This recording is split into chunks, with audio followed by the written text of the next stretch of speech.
Yeah, well, that's just like your opinion, man.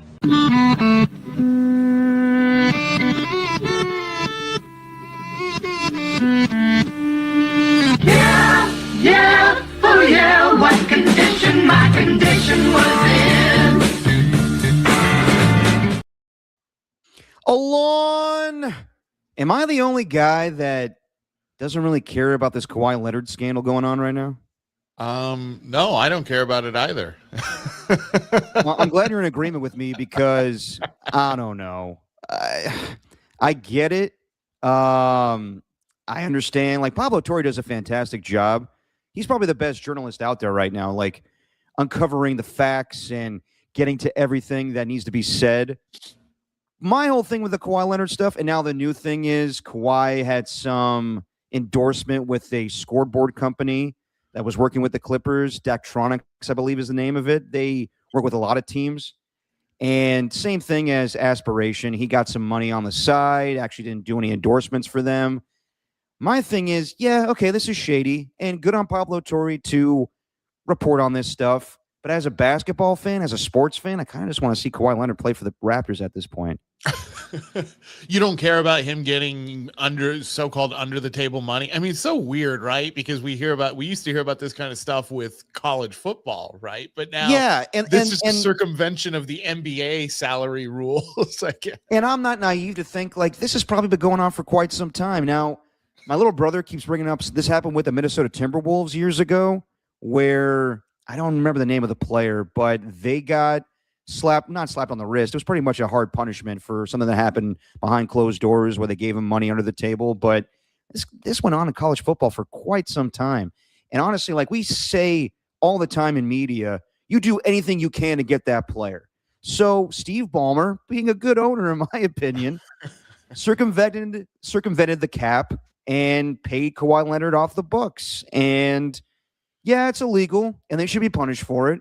But me as a sports fan, I'm like, let's just get to the punishment already. I just want to see Kawhi Leonard play. Kind of the same deal when the Patriots were in the Spygate scandal or Deflategate. My whole thing was, all right, they got caught. I'm sure they're not the only team doing it. Let's get the punishment and move on. Same thing with the Astros. I'm not a guy that cares so much about how the sausage is made. There's going to be shady shit that goes on behind the scenes in sports all the time. It's just whether or not fans care or not. No, it's the Astros one, I would say out of all of them is probably it's that or Spygate. Like Deflategate, I mean, it is serious, right? Because you're ruining the integrity, you're doing something, right? Yeah. That's giving you some type of advantage and you're not supposed to do it. But Spygate, I do actually kind of find not great. That was serious. And what the Astros did was serious as well. Should never vacate their title, of course. They won that fair and square. For the most part. But yeah, like I don't know. This is a weird thing for me. It's because it was funneled from the Clippers to Kawhi Leonard. So if there is going to be some type of punishment, like what can you possibly? He's not on the team. He's not with the organization anymore. Does the NBA just fine them? Like is that the recourse there? It's just here, pay an extra X amount on your luxury tax this year into the league pot. Like, I mean, I don't know. There's nothing really the league can do. I mean, they're not going to say, there's nothing to take away from the Clippers other than finances, basically. Yeah, and I think at the end of the day, that's what the punishment will be. And, when it comes to the NBA and what Adam Silver thinks of this whole thing, I think he just wants this to go away as well. I think that, yes, okay, I know the public doesn't like this. So Pablo Torre, good job, but I want to move on to basketball. I mean, he's not naive either. So I think that's his mentality with this whole thing. And it's a PR nightmare for the NBA. They don't like this. It's not as bad as the gambling stuff that went on with Chauncey Billups and who was the other player? Former Chauncey and I forget, but Chauncey was the big name because they had, the poker houses they were going to, there was sports gambling. There were a bunch of scandals all at once, basically, in the NBA over the past 2 years. And so, this is the kind of scandal that I think Adam Silver is much more welcoming of than the gambling stuff. But was it Terry Rozier? Maybe it was. Yeah, Well, yeah, that's about right. Malik Beasley was a part of it, but yeah, I mean, I don't know. There's bigger things going out there right now, so I get it. Terry Rozier and Chauncey Billups.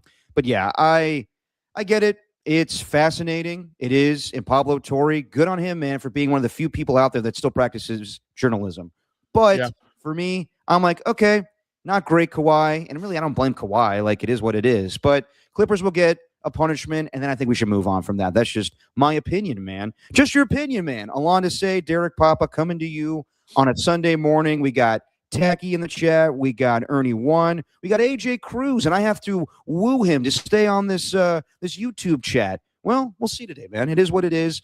And we got Rock a New Era, and we'll get to a lot of football talk today. We got a lot of running backs got paid. The Hall of Fame ceremony. The first episode of Hard Knocks happened last week with the Seattle Seahawks. But this has been one hell of a week when it comes to Bay Area sports media. And there's bigger things going on the last few days. Some people that I knew that passed away, and we'll talk about that. Michael Wagaman, great sports writer here in the Bay Area, passed away yesterday. I don't know if it was yesterday, but that's when the news came out. Just moments ago, and I'm still processing it. Don Nelson, Hall of Fame coach in the NBA, a guy that I knew, met on a few occasions, talked to him on the phone, very close to my father, Tom Tolbert, and Gary St. Jean, passed away today at the age of 86. So we'll talk about that. But real quick, I want to start with what's going on in Bay Area sports media. Sorry, my voice. I'm not getting emotional just yet, but it's been a long week.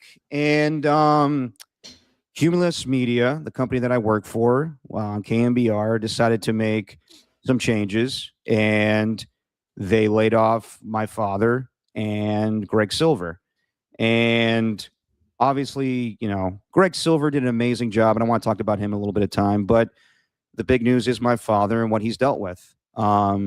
And I know the article Eric Branch put out last week happened on a Sunday, just a week ago, and then a few days later, it comes out that Cumulus Media terminated my father's contract. So it was quite the week, and to have to react to that live on the air after the news broke, me and Adam Copeland.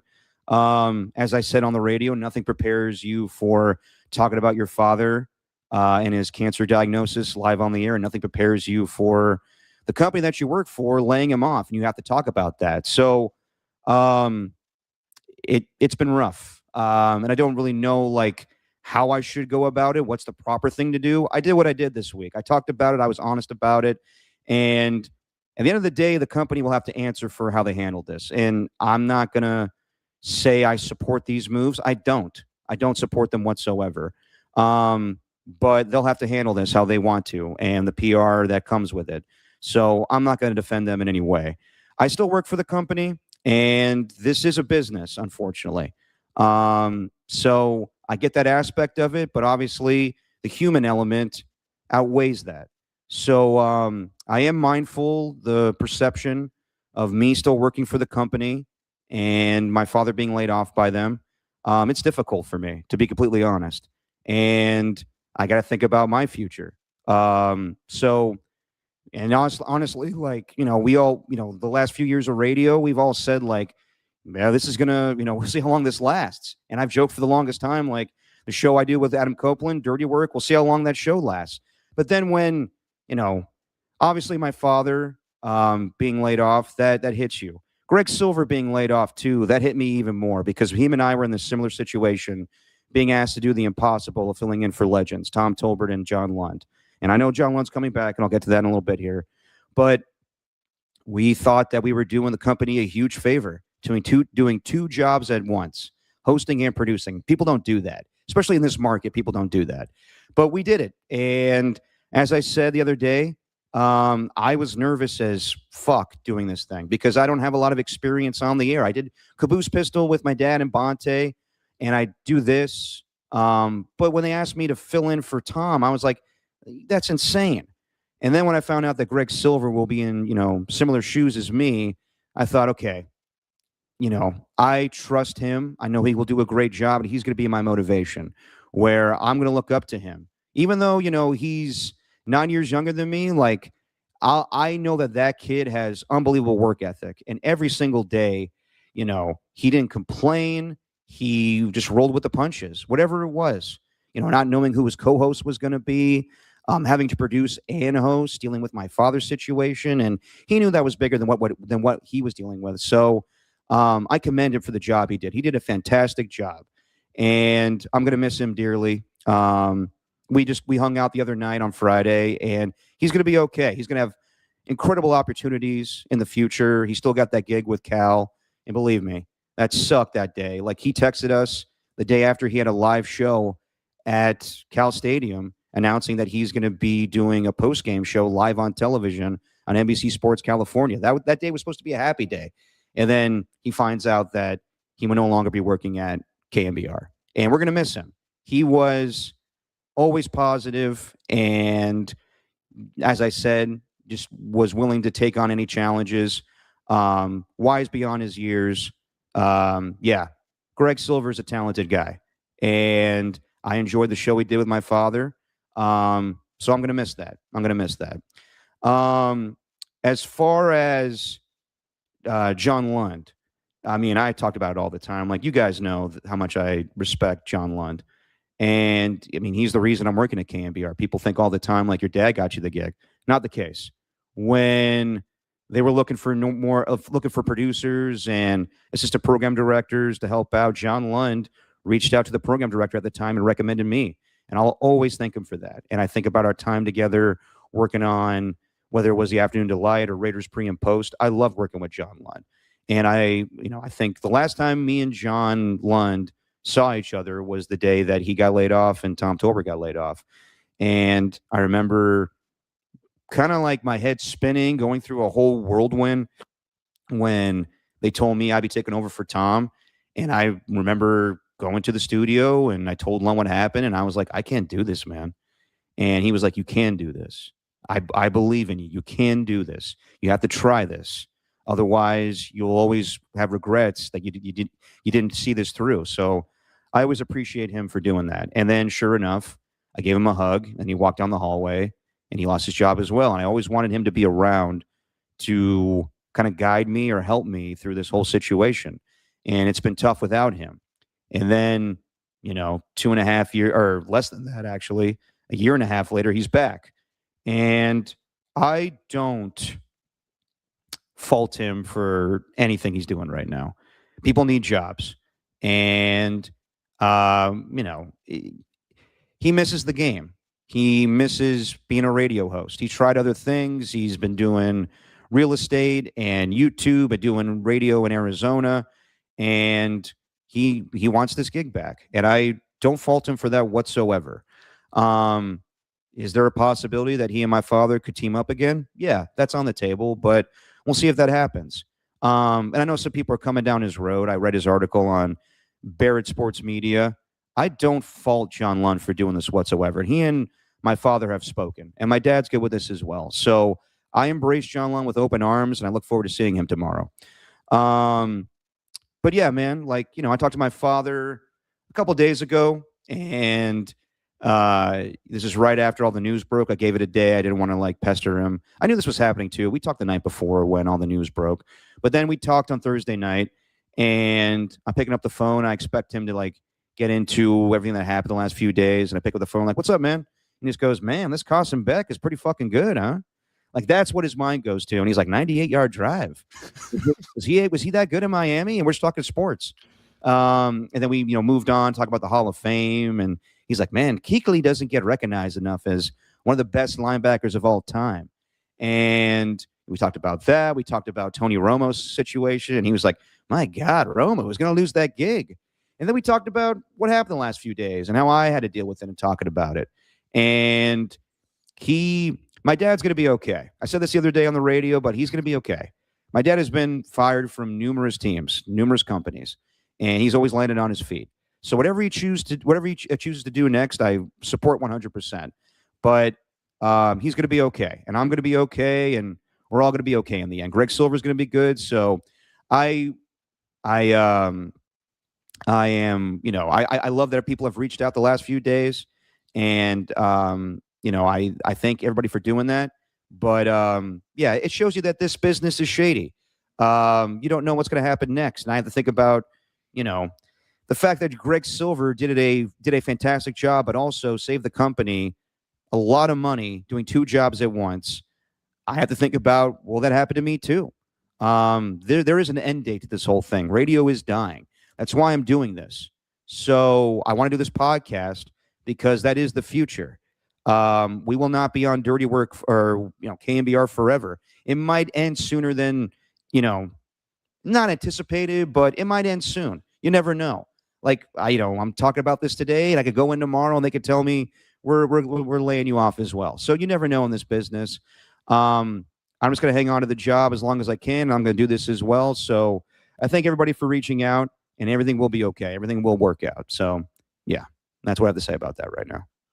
That's a lot. I mean, just for everybody who's here watching and listening, whether you're in the comments or not, I mean, what Derek said is right on the nose. The business it's cutthroat in that way. It's the news of someone getting laid off or fired or whatever. They always happens. Seems to be at the worst possible time. It's the way the business works, and it's horrible. And KMBR. So first of all, I want to say a few things, Derek, because I've noticed a lot of backlash towards KMBR when some of these decisions happened.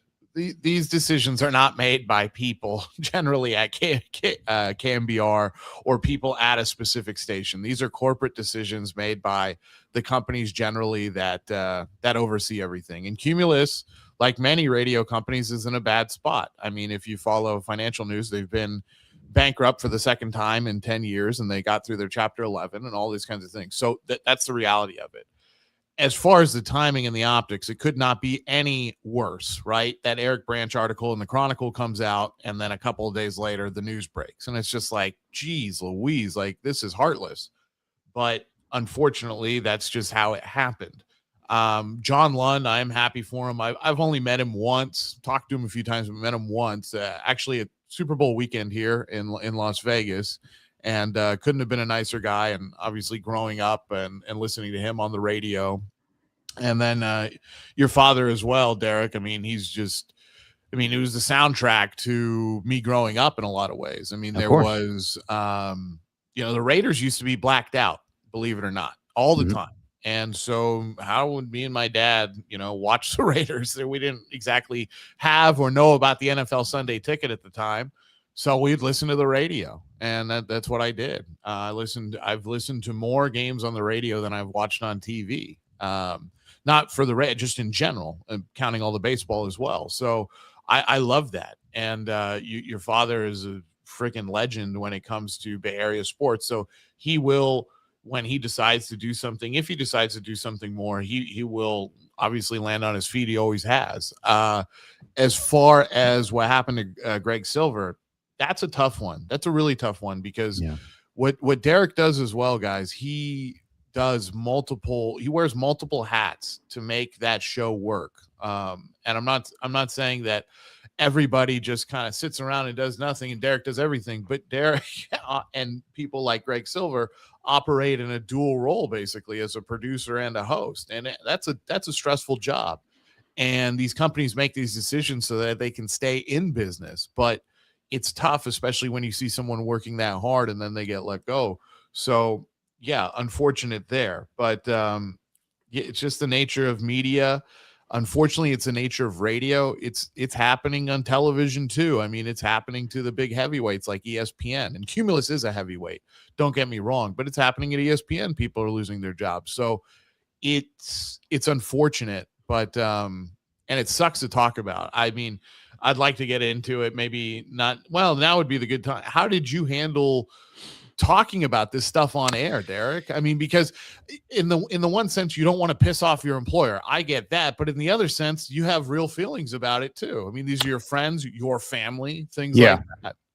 I mean, I respect the fact that they thought enough of me as a different person than my father. I've been in this business for a long time now where I get lumped into what he does. That happened at 95.7. I was They knew I was leaving to go to NFL Network, but my father, his contract situation was up in the air.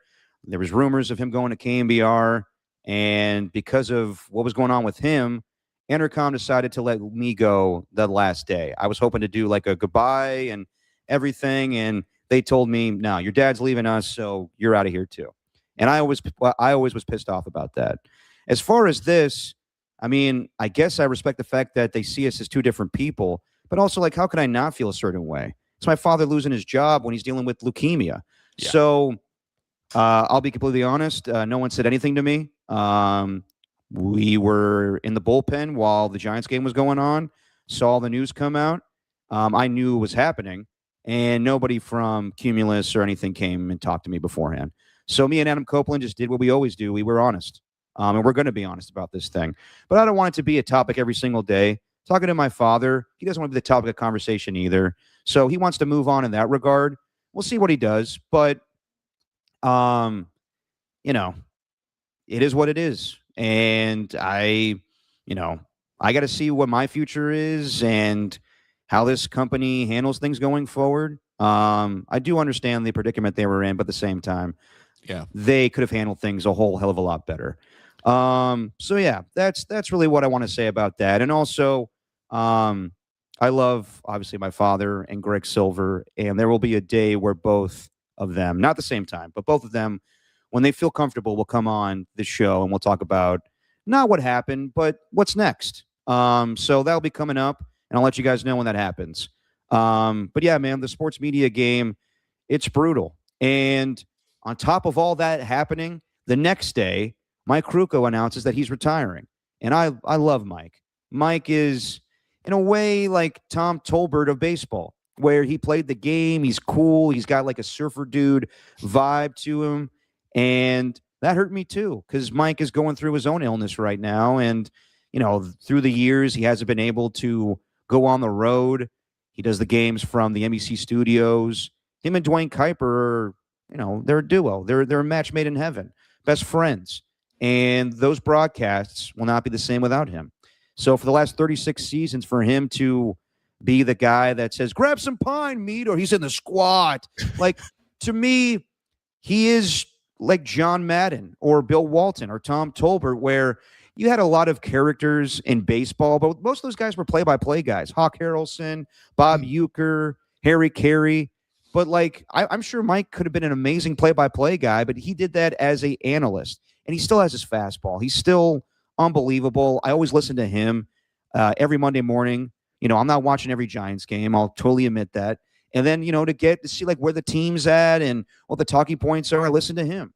And Mike is entertaining, but he also is incredibly smart. And I thought, you know, me as a new broadcaster, if you want to call me that, whatever I am, I didn't know how to handle the Pride Night conversation when it came to the Giants, because I respect the fact that people have opinions. It's a free country. You can say what you want or say what you feel. There are ramifications for that, but I didn't agree with what Landon Roop and those guys did. But you have to be, you know, respectful in some ways, but also critical. And I didn't know how to handle that. And I thought Mike Krukow handled it best. You know, as a father that has a son that is homosexual, I respect the fact that Mike felt passionate enough to speak out about that. So yeah, I commend the job that Mike Krukow did talking about that. And when it came time to talking about it myself, I just said, look, I feel a certain way, but I leave it up to Mike Krukow, man. He said it better than anybody else could. So I respect the hell out of him, and just my interactions with him the last, you know, I mean, I haven't spoken to him in a while. We did some interviews together. He was on the round table for the Giants on KMBR, and I didn't speak to him in probably like 10 to 15 years, maybe longer than that, actually 20. And I was like, it's good to hear your voice, Mike. And he goes, Derek, it's good to hear your voice too, man. And that means a lot to me. I remember as a kid being in the booth, you know, my dad going from Ray Fosse and that broadcast, and Ray was the man, but he was different. Mike was more laid back and cool. And I remember, you know, some of those first broadcasts, my father was talking about how, you know, he's happy to be on the mic with such legends as Krukow and Kuiper and then the new upcoming broadcaster Dave Fleming, and of course John Miller and Kruko, having the freedom to say whatever he wants on television, just being like, "Oh, stroke us, Papa, stroke us." And I was like, "Wow, this is different than Fosse, man." And the way he was to me, like off the mic, he was just cool. Like I was going into high school, and we talk about baseball really. He was just like, "Hey, man, so you going to high school? You nervous?" And I'm like, "Yeah, I'm pretty nervous." He goes, "Well, the way you got to treat high school is like going to prison, man. You just go up and you find the tallest, biggest son of a bitch there. You just pop him in the face." And I was like, "What?" And he was like, "Oh, I'm just joking around." He had a goofy personality to him. I'll always remember a game in Colorado. Dave Fleming had a bloody nose, and he did the game with a piece of toilet paper in his nose the entire game. And then they usually do the rap, the KMBR post game rap. And then Kruko came in, saw Dave Fleming with the piece of paper in his nose, and he goes, "You got to be fucking kidding me. He called this game with a tampon in his nose." I would love to hear more story, or them to tell more stories, what happened behind the scenes, in between breaks and off the mic. So yeah, man, Mike Kruko, absolute legend. And I'm sad to see him walk away, but I know that it's probably the best for him at this time. Yeah, I mean, it's tough. Anytime you break up a booth like that, especially with guys who are literally best friends, I mean, it's incredibly hard. And he's a legend.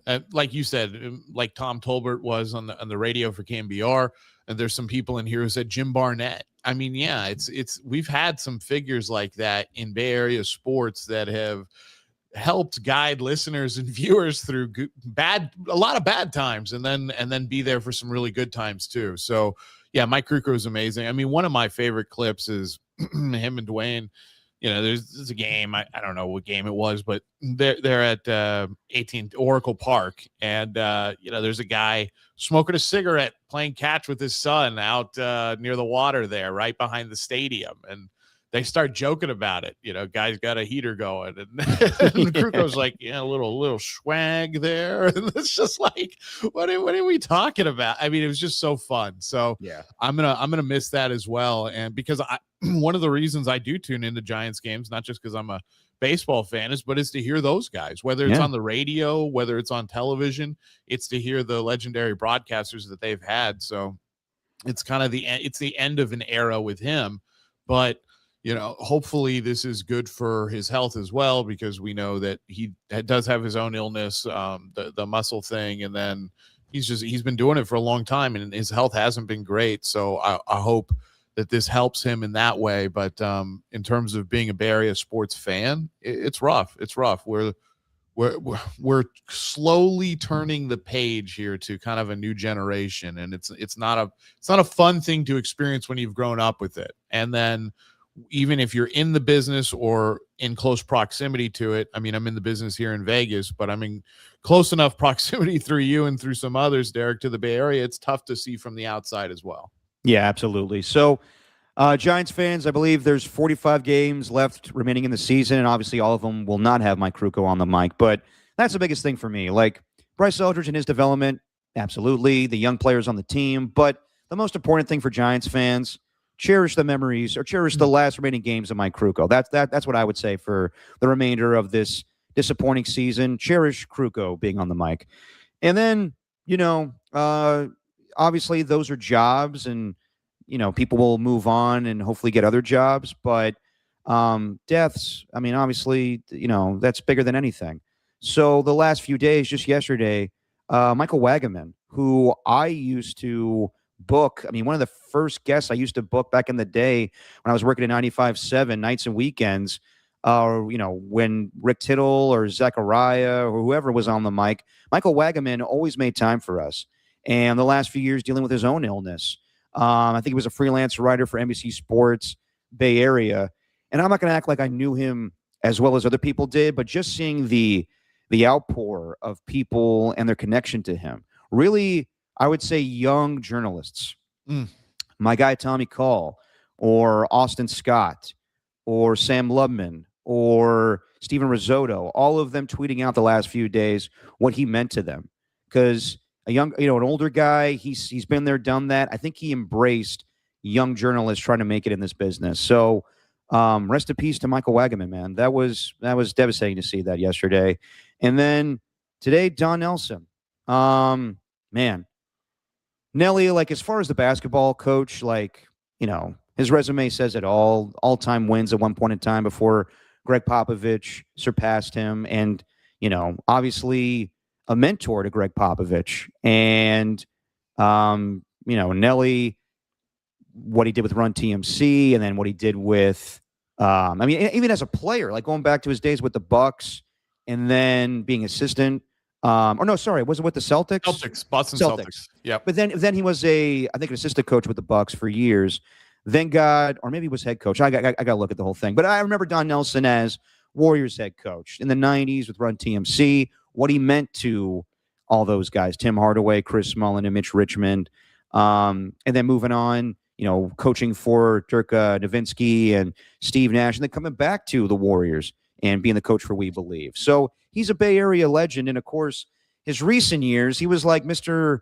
Mafioso, like when he showed up to that Warriors press conference. He's got the ponytail, he's got this, the black suit on. But he was cool too. Like you hear about his adventures in Maui, smoking weed all the time, playing golf barefoot, having ridiculous poker games with celebrities like Willie Nelson or Owen Wilson. So, Don Nelson's the man. And, I had a few encounters with him, but really it's the connection he had to three important guys in my life. Obviously, my father, Tom Tolbert, and Gary St. Jean. And I just texted Saintly, and obviously he's devastated, but he has fond memories of being around Nelly as an assistant coach. And he and my father right now are texting, crying, talking about their memories of him. Tom Tolbert playing for him, Nelly giving him a chance back in the day. And then Tom always tells a story about when Nelly came to his house and said, I gotta cut you, man. And that's devastating because he believed him at one point, and then, the business of the NBA. And Tom loves Nelly dearly. Same thing with my father. I just texted him a couple minutes ago, and he's heard the news and he's devastated. So, Don Nelson passes away today at the age of 86. I have one story I could tell where my dad would often be, people thought that he was Greg Popovich because the name was so close to it. And one time I think GM calls my father while he's in a hotel room on the road with the Warriors.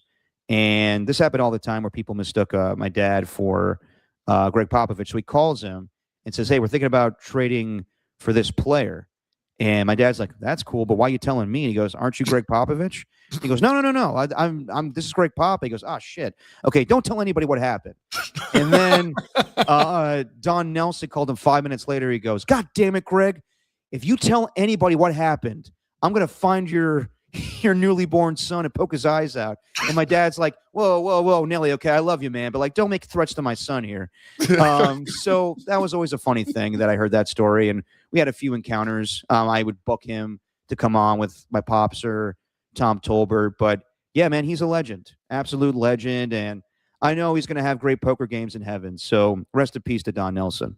Yeah, R.I.P. I mean, wonderful coach, amazing coach. I as a child, loved watching, obviously with the Warriors, but I loved watching him do what he did with the Mavericks and the development that he was able to get Dirk Nowitzki to, and then coming to the Warriors again, and then leading us on the We Believe, the upset of the Mavericks where he used to coach. I mean, all those things. It was so much fun. And I had the opportunity to talk to him a few times on the phone when I was working at 95.7 The Game, and he was always so kind when we would book him and stuff like that. So, I mean, I have nothing but good things to say about Nelly. And yeah, the legendary poker story, that's so hilarious. Like Woody Harrelson, Willie Nelson, Owen Wilson. I mean, guys like everybody that you could think of is showing up. If you're a cool guy, you're showing up at that poker game. Like that dude was a cool cat. So yeah, it's tough. I mean, we've been on here, Derek, like when John Madden died,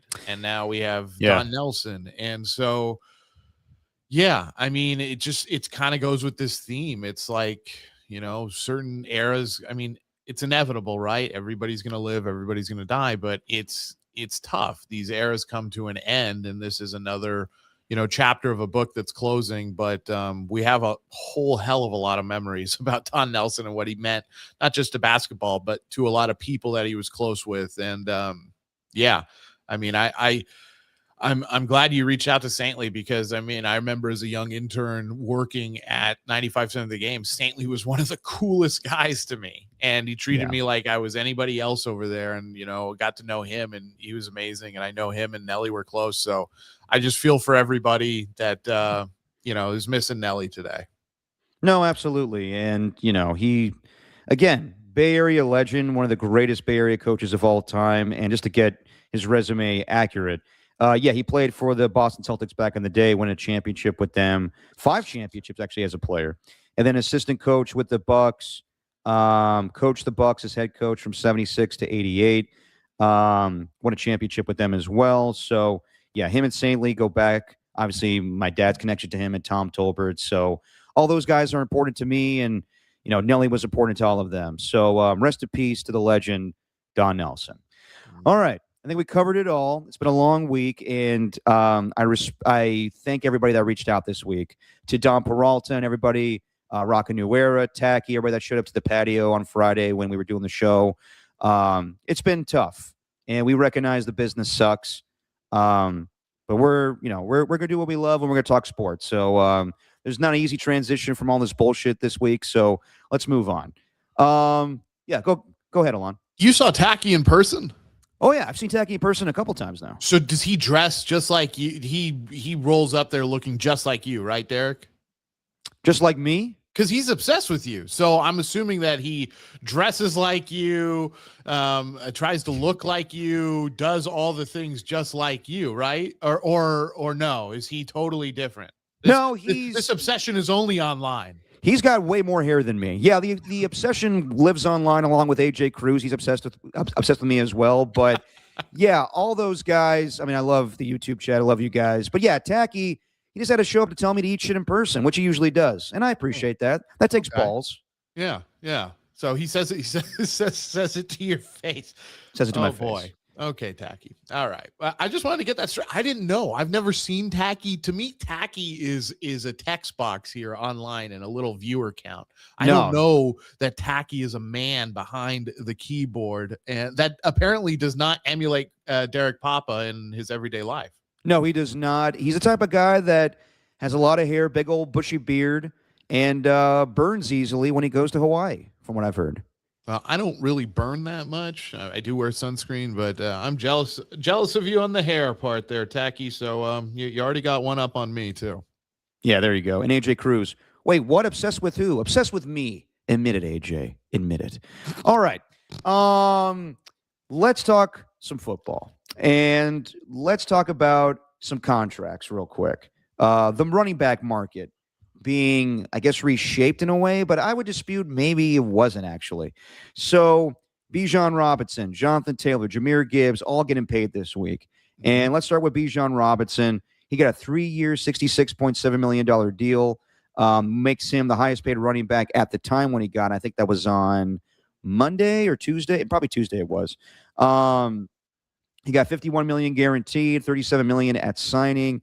And the way that reporters put this stuff out there is it's always going to be from the agent. So he gets, $75 million over 3 years. Not the case. That includes incentives. They try to make it as big as possible, but that's if Bijan Robinson checks off everything on the list when it comes to his contract. So he deserves that.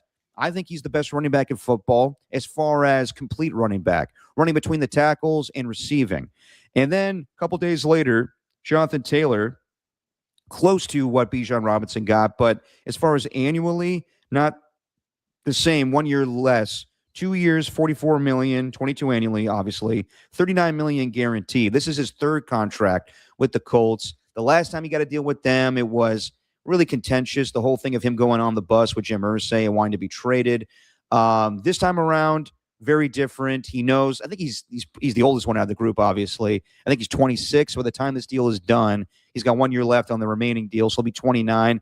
And that's when you usually move on from running backs. Or if he, does a Christian McCaffrey thing and still is playing at a high level, maybe they do a fourth deal with him.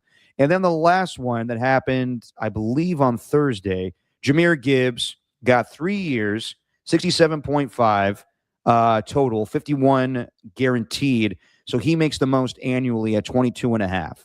So the big question after this is, did this reshape the running back market? Do teams value running backs more than they did 3 years ago when Saquon Barkley and Josh Jacobs couldn't get a contract with their original teams?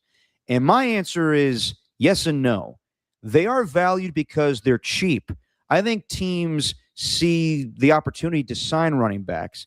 Like teams that we expect to have losing seasons, the Miami Dolphins, the Jets, they signed Brees Hall and Devon Achane to deals because they're super cheap. So, I saw a lot of people comparing the Zay Flower contract to these running back deals. Zay Flowers got paid 4 years, $140 million, 108 guaranteed, and now he makes he makes annually the same amount as Justin Jefferson, which I'm like, those are two different players.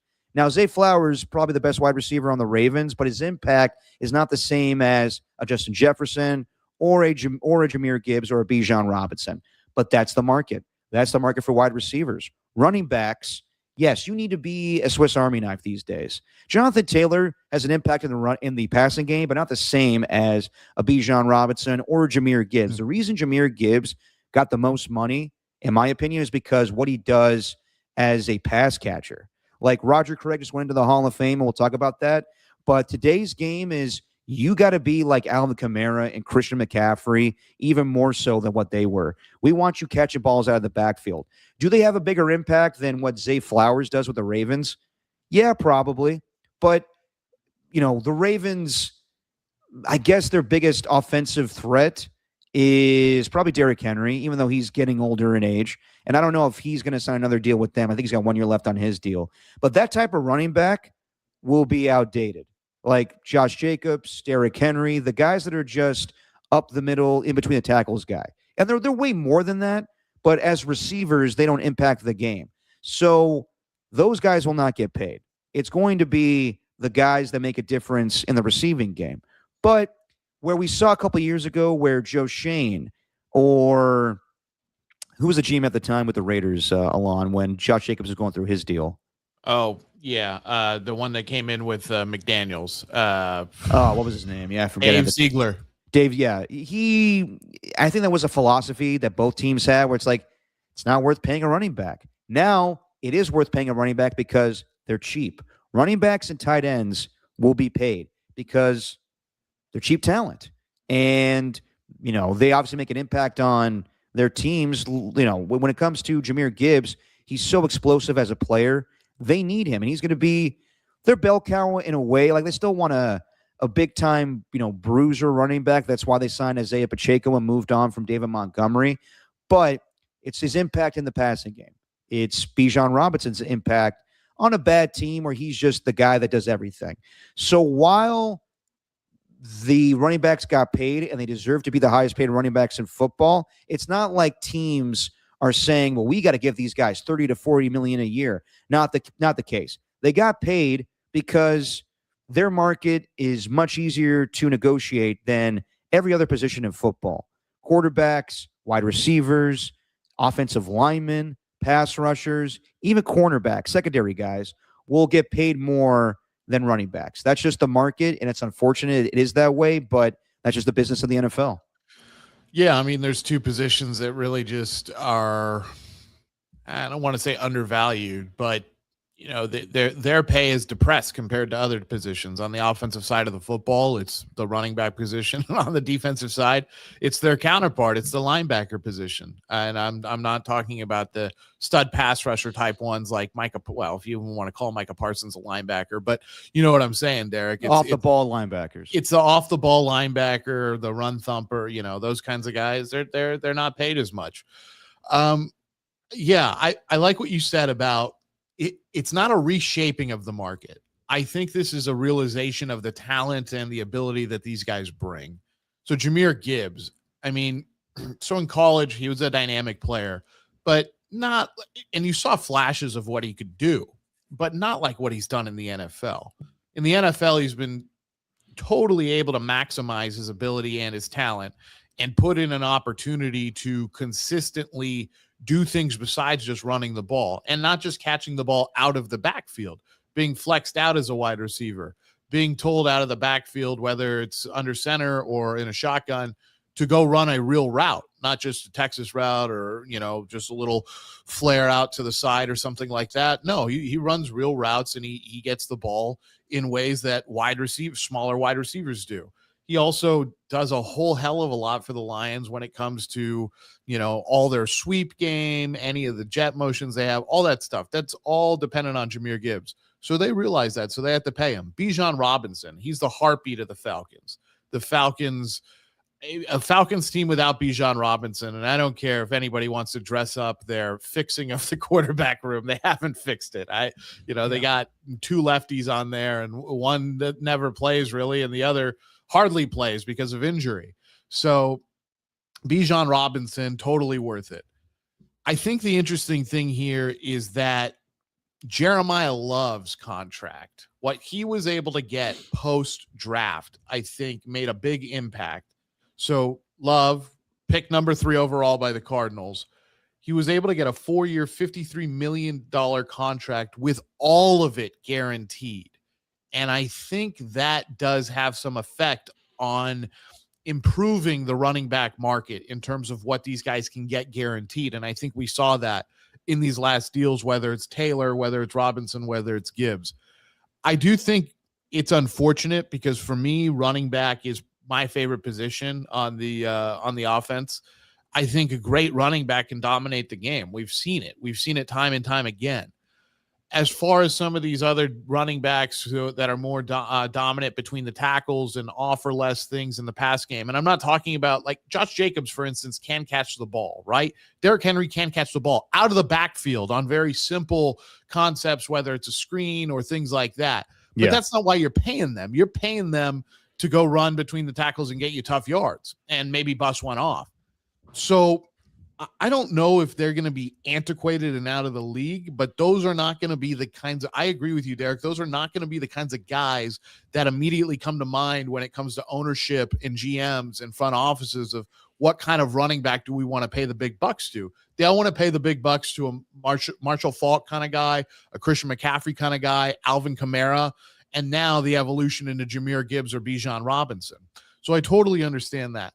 But I think there is still a spot for these running back. Look, a prospect like Derrick Henry comes along. I don't care if he has cinder blocks for hands. You're gonna sign him because he can run the ball. But I don't know. I'm curious to see where this market goes with the running backs. I think maybe in a few more years it'll stabilize around the area of defensive back money. That's being very, very bullish on it. Because defensive backs still make a ton of money, especially the really elite ones, right? And the shelf life for defensive back is still longer than a running back. So we'll see where it goes. But I think what this shows is, in the big headline, is that the market has been totally reset. It hasn't been reset. Instead, what it is a realization that there's elite talent at the position.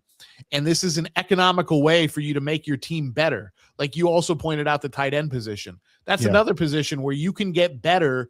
You can find a lot of value there. Let's put it that way. You can buy cheap and get a lot of return. And the running back position is the same. Some of these running backs, though, and I do like these deals because so much of it is guaranteed. So you're off the books relatively quick. And generally about $10 million on the total is it's all incentive. It's laden by incentives. So I think these are good moves. I'm curious to see if the market keeps going up for them commensurate to this level where maybe it's approaching some of the other player positions. I don't know if we're going to get there yet, but I will say this from a tactical and kind of strategic perspective of the way football is moving.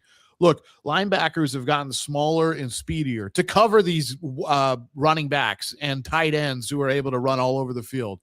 There could be a time where all of a sudden you're able to bring in a bruiser, and then hell, you have Marion the Barbarian out there, Brandon Jacobs, a player of that kind of caliber, that kind of stature, Marshawn Lynch, and they're running through everybody because they have physical dominance. So, I mean, it's all ebbs and flows, but I don't think this is a reset of the running back market. I think we had some really exceptional players who got paid what they're worth. I also think with what happened with Kenneth Walker, that's a result of the Chiefs knowing they needed a running game. They needed more in the running game. And that's also because of the way the Seahawks won the Super Bowl. The Seahawks don't want to tell, they want people to believe, well, Darnold played amazing. Darnold did this, and he did. But how did the Seahawks really do it? They ran all over a lot of teams. That's what they did. And so it's kind of the secret I think all the good teams in the NFL want to keep. We beat you through the air, but they pound you into submission on the ground. So if they can keep getting away with highway robbery, I would say by paying these guys a little, probably less than what they're worth, then good for them. But for the teams, I guess, and they're able to get better and find value there. But these deals that we're talking about right now, Derek, with Bijan and Jameer, they got paid, and I think the guaranteed money is totally commensurate with what they do. Absolutely. And I think that, yes, Jeremiah Love's contract and his draft position definitely impacted these deals. And also, like, you know, as far as where teams are when it comes to valuing the position, you and I were like, oh, my God, the Arizona Cardinals are drafting a running back, third overall. They have so many other needs. Do you need a running back? The truth is, it makes sense for a guy with his talent. Yes. And drafting him third overall, like, that's a position where they don't have to be concerned about paying him big time money down the road. So when he's up for a contract, he probably will become the highest paid running back in football if he goes as expected. But it won't be anything significant. I don't think we'll ever get to the point where running backs are being paid $30 million a year. Like, you know, there was a lot of talk with people that know contracts. Could Bijan Robinson make $25 million a year? Could Jahmyr Gibbs make $25 million a year? And they're not. They basically got a little bit more than what Saquon and Christian McCaffrey got. So in the end, you put stock into a position that you don't have to really pay a ton of money to down the road.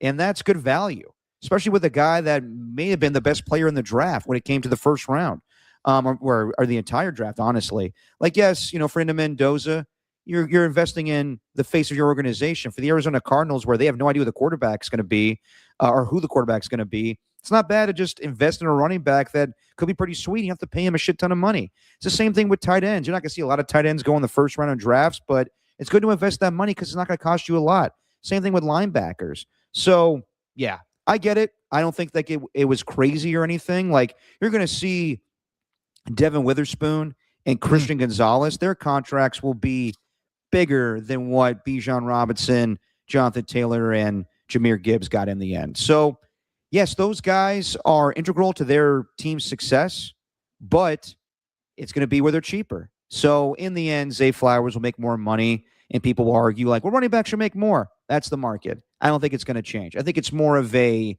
respect thing with teams, but also it's where let's just pay them. Like, there was a time where Todd Gurley and Ezekiel Elliott and David Johnson, all those guys got paid.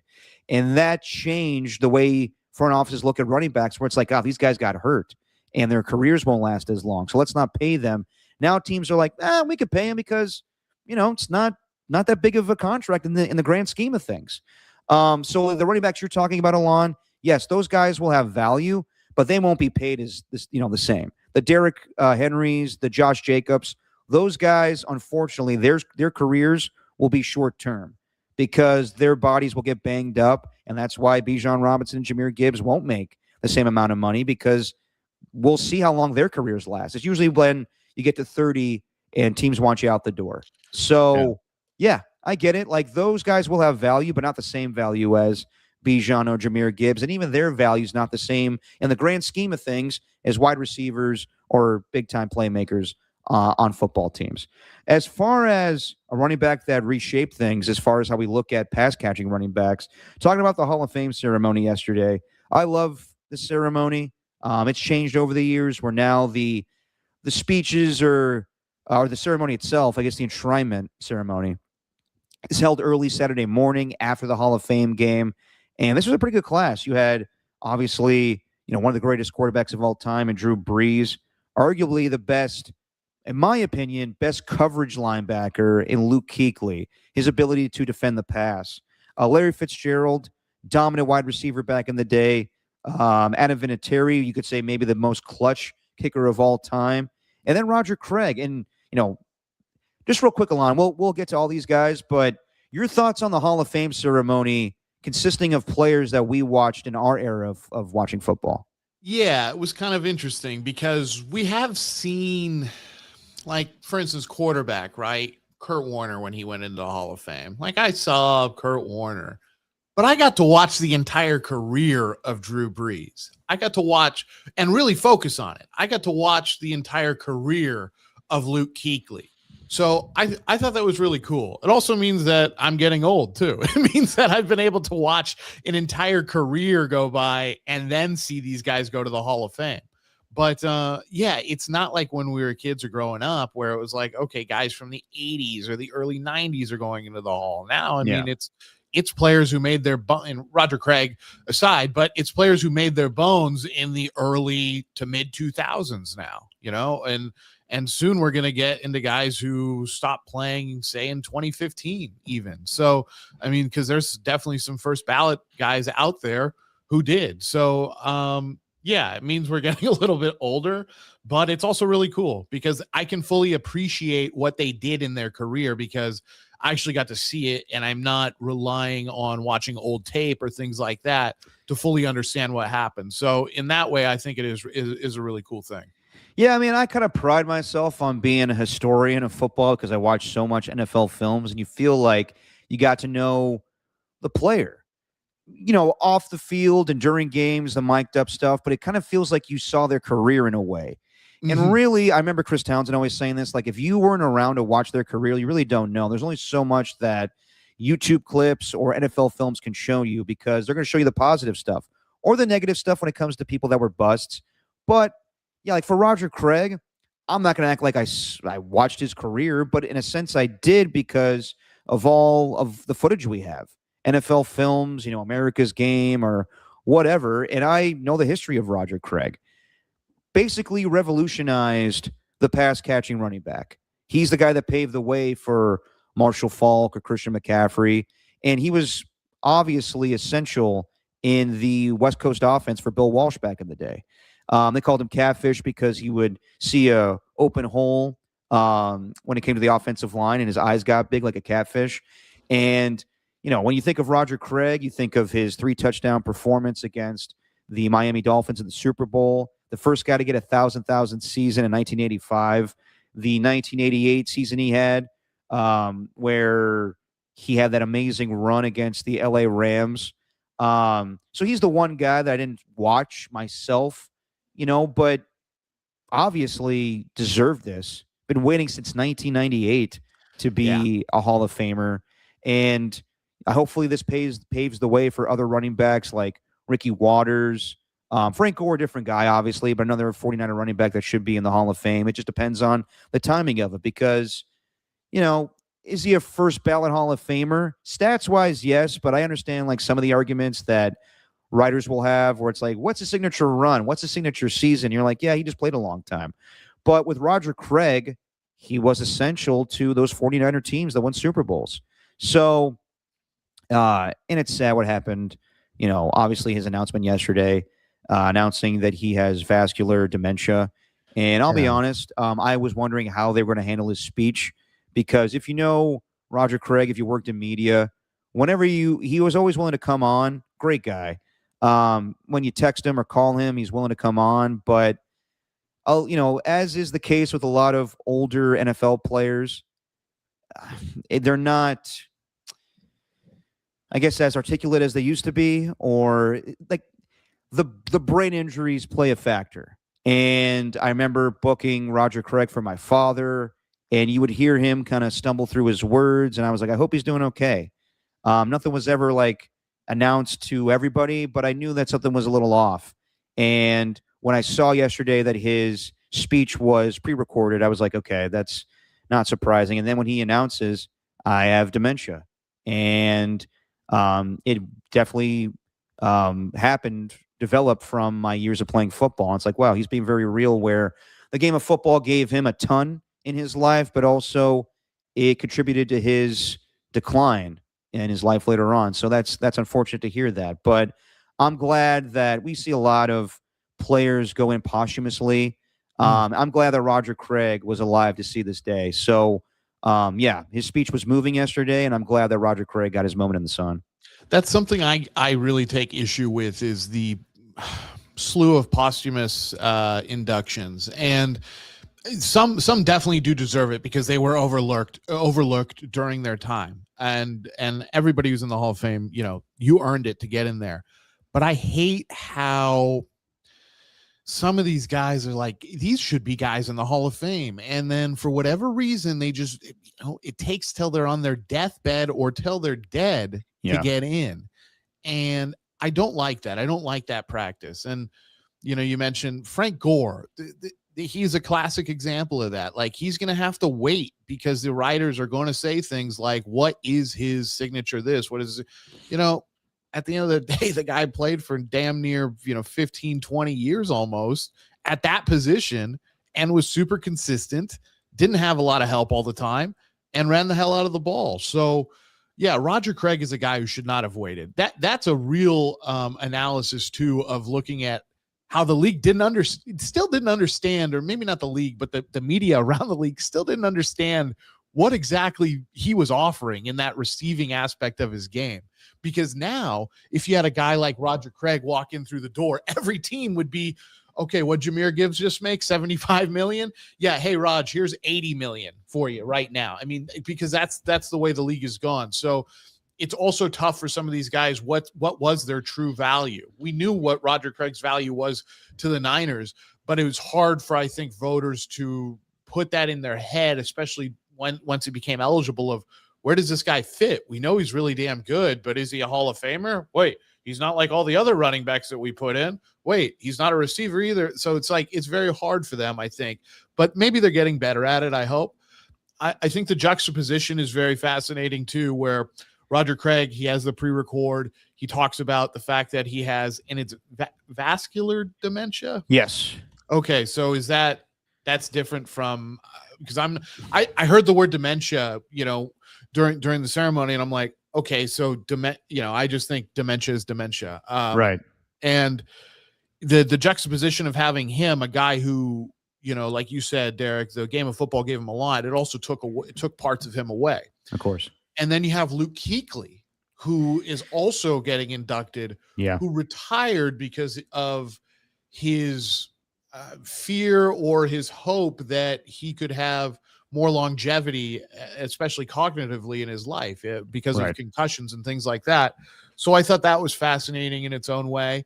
I also thought, man, Larry Fitzgerald, talk about a guy who deserved a ring. I mean, Luke Kuechly, we can put him up there too, but Larry for sure. I mean, he was two guys who labored in horrible franchises and helped them get to Super Bowls. They weren't able to pull it off, but that was something special to watch. And Roger Craig, I mean, I didn't get to watch him. I was not even really, I was a little baby, but I have seen the NFL films. I've seen the clips. I know what he did and what he could do.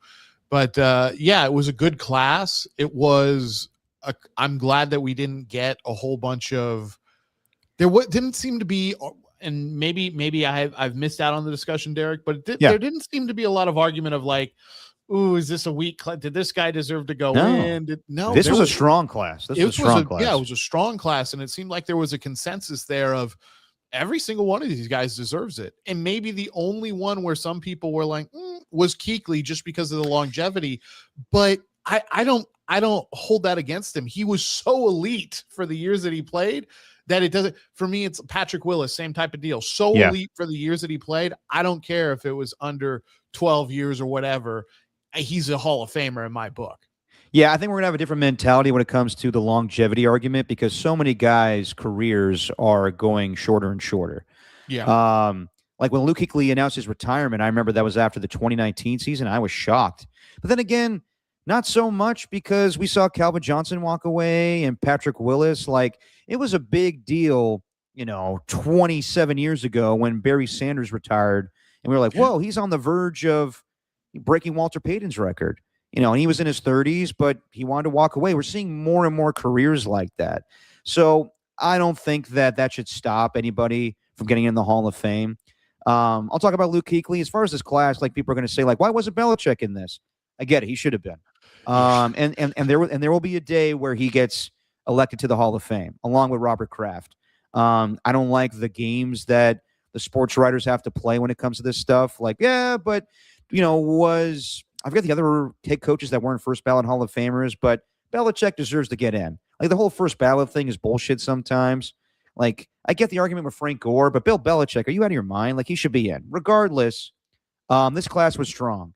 And Drew Brees, Luke Kuechly, Larry Fitzgerald, all similar guys, all similar speeches in a way where they knocked it out of the park, all three of them. I think that the basis of their speeches was always the team and not individual. And they think they're teammates, they think they're coaches, and all these guys just preached not being selfish. And Luke Kuechly, I mean, him as a player, dude, I know that his career wasn't particularly long, but I would say that you could put him in the same argument with Patrick Willis as maybe one of, if not the best cover linebacker in NFL history. Like Mike Singletary, different. Dick Butkus, different, obviously. Ray Lewis. Guys that would come up the middle and just knock the crap out of the running back or lay a boom hit or a woo hit on a tight end. But in an era that we're seeing today where linebackers are not, these big bruising tacklers, like there's the exception of a Fred Warner, a Roquan Smith. But Luke Kuechly, when things were changing where these tight ends were more athletic and catching more passes or running backs out of the backfield. Like think of the battles that he had with Drew Brees. There's a 24 tackle game that I remember in 2013 that was Luke Kuechly's Defensive Player of the Year season. I mean, he had to cover Jimmy Graham all over the field. He had to cover Darren Sproles. Like I also remember a game on Thursday Night Football where Luke Kuechly was all over the field and he blocked a kick. But yes, concussions led to an early retirement. But honestly, I loved watching him play.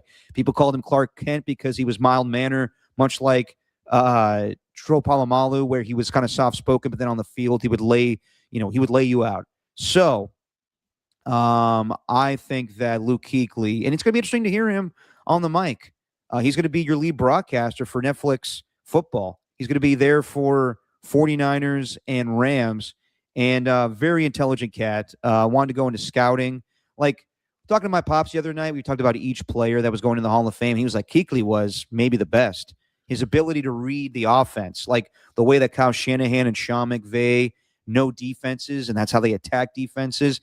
It was Kuechly's ability to look at an offense and know what they were running right before the play started.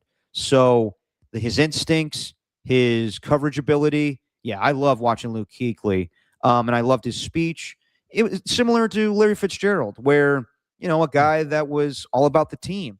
And Alon, like if he had better quarterback play, he could have had maybe multiple rings. That 2008 playoff campaign, dominant, absolutely dominant from the Eagles game to the Panthers game, to the Falcons game. I remember him just like no one could cover him in that Super Bowl where he ran away from the Steelers defense. He would have been MVP if they won that day. And similar, like not the same player, but similar career to that of Tim Brown, where when he played with a veteran quarterback in the later stage of his career, Tim Brown with Rich Gannon, Larry Fitzgerald with Kurt Warner, he dominated. And there was years where, Larry Fitzgerald was playing with John Skelton. You're like, what the hell is this?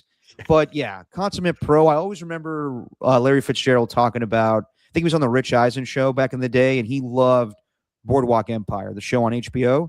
And he was like, I love that show. They offered me a role on that show to be a recurring guest. And he was like, well, that's awesome. So when are we going to see you? He goes, I turned it down. And Rich is like, you love that show and you turned it down? Why? I mean, you're going to film in the off season, right? He goes, I don't care when it is.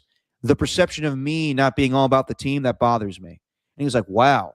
So you just, even if you were going to film that in February or March, you have a problem with what people would think that you're not all about the team? He goes, 100%. I'm all about football. There are things that are more important than football, of me speaking out about my community and Arizona and, other things in life. But yeah, I don't think that doing a guest appearance on a TV show is the most important thing right now. And that speaks to his character. Speaks to him being around football. His dad, Larry Fitzgerald Sr., being a sports writer in Minnesota, Larry being around Dennis Green, being drafted by him, but being around Chris Carter and Randy Moss, and not having an ego with that. Like, I know, like my dad, I've been around sports for a long time. Like, Randy Moss is a friend of mine. I'm a ball boy for the Vikings. He was always unselfish. So I think about that with Larry Fitzgerald. And then lastly, Drew Brees. I got to add Vinatieri, but Drew Brees, I mean, dude, we watched him torment the Raiders when he got good in 2004. Different player, obviously. Like, he would hand the ball off to LaDainian Tomlinson and find Antonio Gates in the end zone. But when he went to New Orleans, he was a different type of player. He was a gunslinger. Like, 500-yard passing games. The connection he had with Sean Payton was unbelievable. But his accuracy, despite being, what was he, top 6 foot? Like, yeah, like in a helmet, 6'1". Like, I mean, think about that. And the helmet adds quite a bit. Yeah, exactly. So, I mean, he was in an era where he never won MVP, obviously, but he was in the same discussion as a Tom Brady, Peyton Manning, Aaron Rodgers. So, yeah, one of the elite quarterbacks of all time.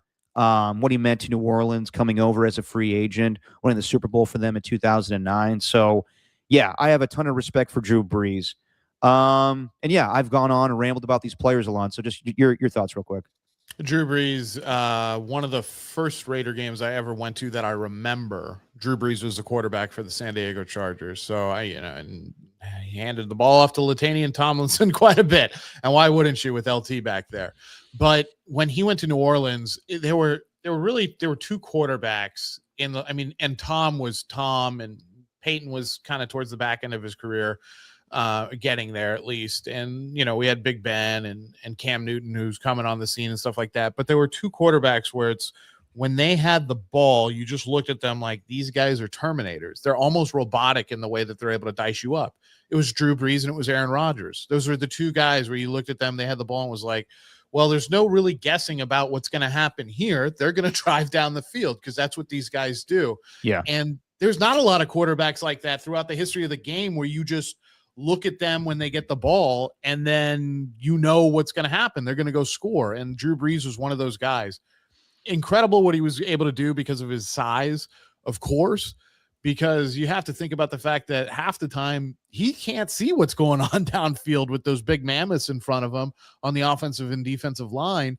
He's making throws because he knows what's happening all up here. So that's always incredible. He was able to do so much. Him and Sean Payton, I mean, yeah, talk about a connection. And Sean Payton's trying to foster that now with Bo Nix or whoever they end up having down the line, however long Sean Payton still coaches.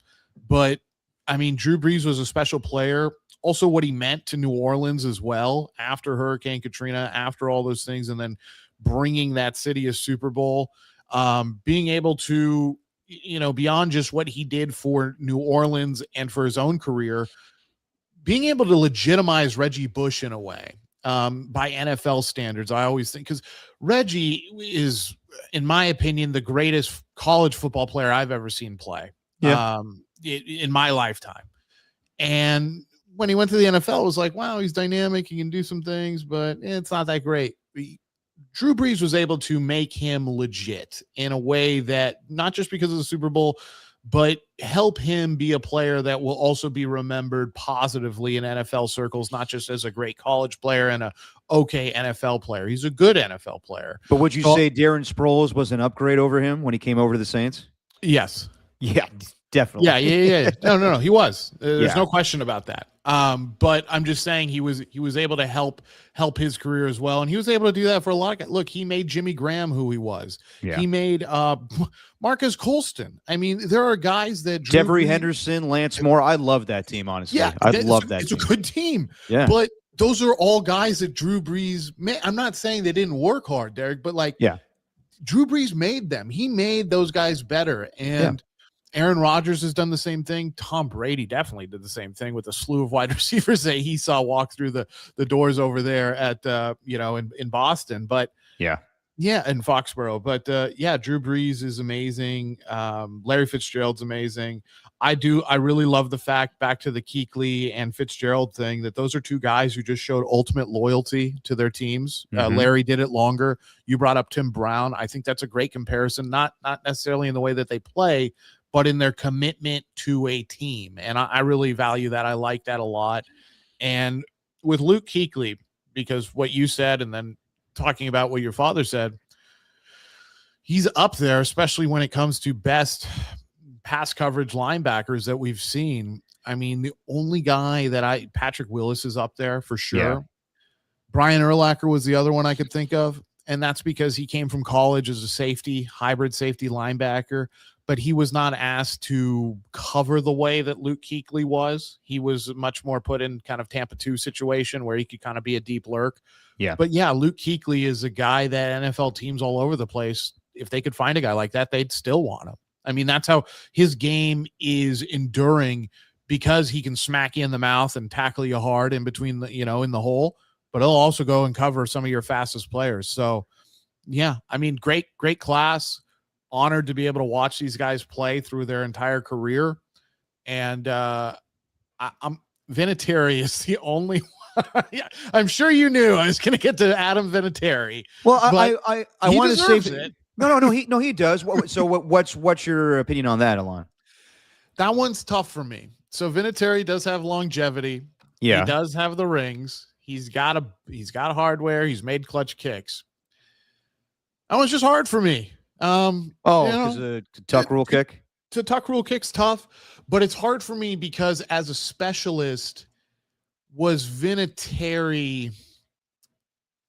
This is like Robert Horry going in the Hall of Fame. And the Basketball Hall of Fame is much more generous with who it lets in. Yes. And Robert Horry deserves it because of his clutch moments. And that is why Vinatieri is in, along with the longevity. Right. But it's hard for me because was Adam Vinatieri ever the best at his position? And maybe I'm misremembering here, but I don't think he ever was the best at his position. And Drew Brees, even though he doesn't have MVP, I can say that I can point to multiple years where he is the best guy at his position, hands down. And yeah, maybe it's tougher with specialists, especially kickers. Punters, I think it's easier to identify. Kickers, I don't know.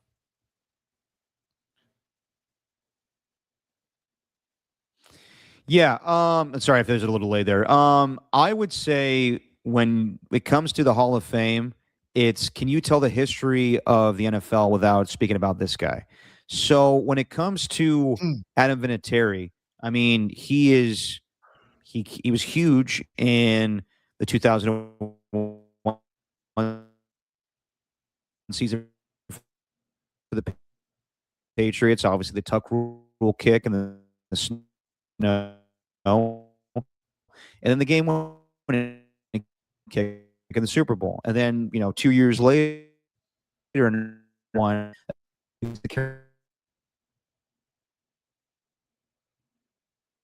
Let me know if you still got me, Alon. Yeah, you're lagging out right now. My thing is fucking up big time here. Probably not. Jesus. Yeah. So while Derek is, we got you back, Derek. It looks like you're still a little frozy.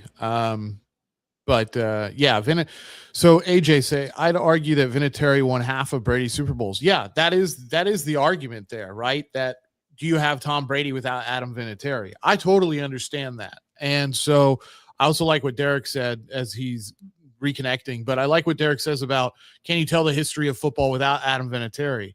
You can't tell the history of some of those Super Bowl wins for the Patriots without Adam Vinatieri. So I get that. My thing though is, was he the best kicker in the league? He's the most clutch kicker in the league. So yeah, that was really the only one that I looked at and had a hard time with. And I'm a little tongue in cheek about the tuck rule stuff. I honestly don't really care. Like, I didn't like the tuck rule as a child, but whatever, stuff happens. But that was really my concern with Vinatieri, was he the best? But I understand the argument of, can you tell the history of the Super Bowls that the Patriots got with Adam Vinatieri? And you really can't, especially those early ones. Yeah, so sorry about that, guys. Let me know if I'm fucking up again, Alon. But as far as Vinatieri, I mean, yeah, when you think of, clutch kicks, he's the guy. And his longevity, Super Bowl wins. I mean, he was pivotal for the Colts back in the day where their Super Bowl run in 2006. I think Yeah. he had like 5 field goals in a game against the Baltimore Ravens. He provided all the scoring that day. So I think he deserves it because when you think of kickers, he's the first name that comes to mind. Just with his clutch ability. As far as like, was he ever the best kicker for a singular season?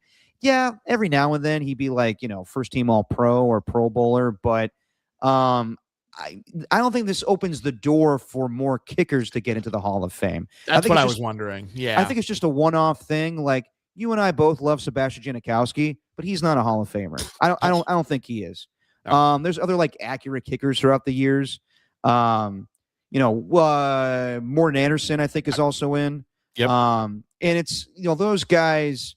It's different because either longevity or what they meant to the game. I think he was the highest scoring player in all of football when Morton Anderson retired. Morton Anderson. All right, Rock New Era. Morton, Say again.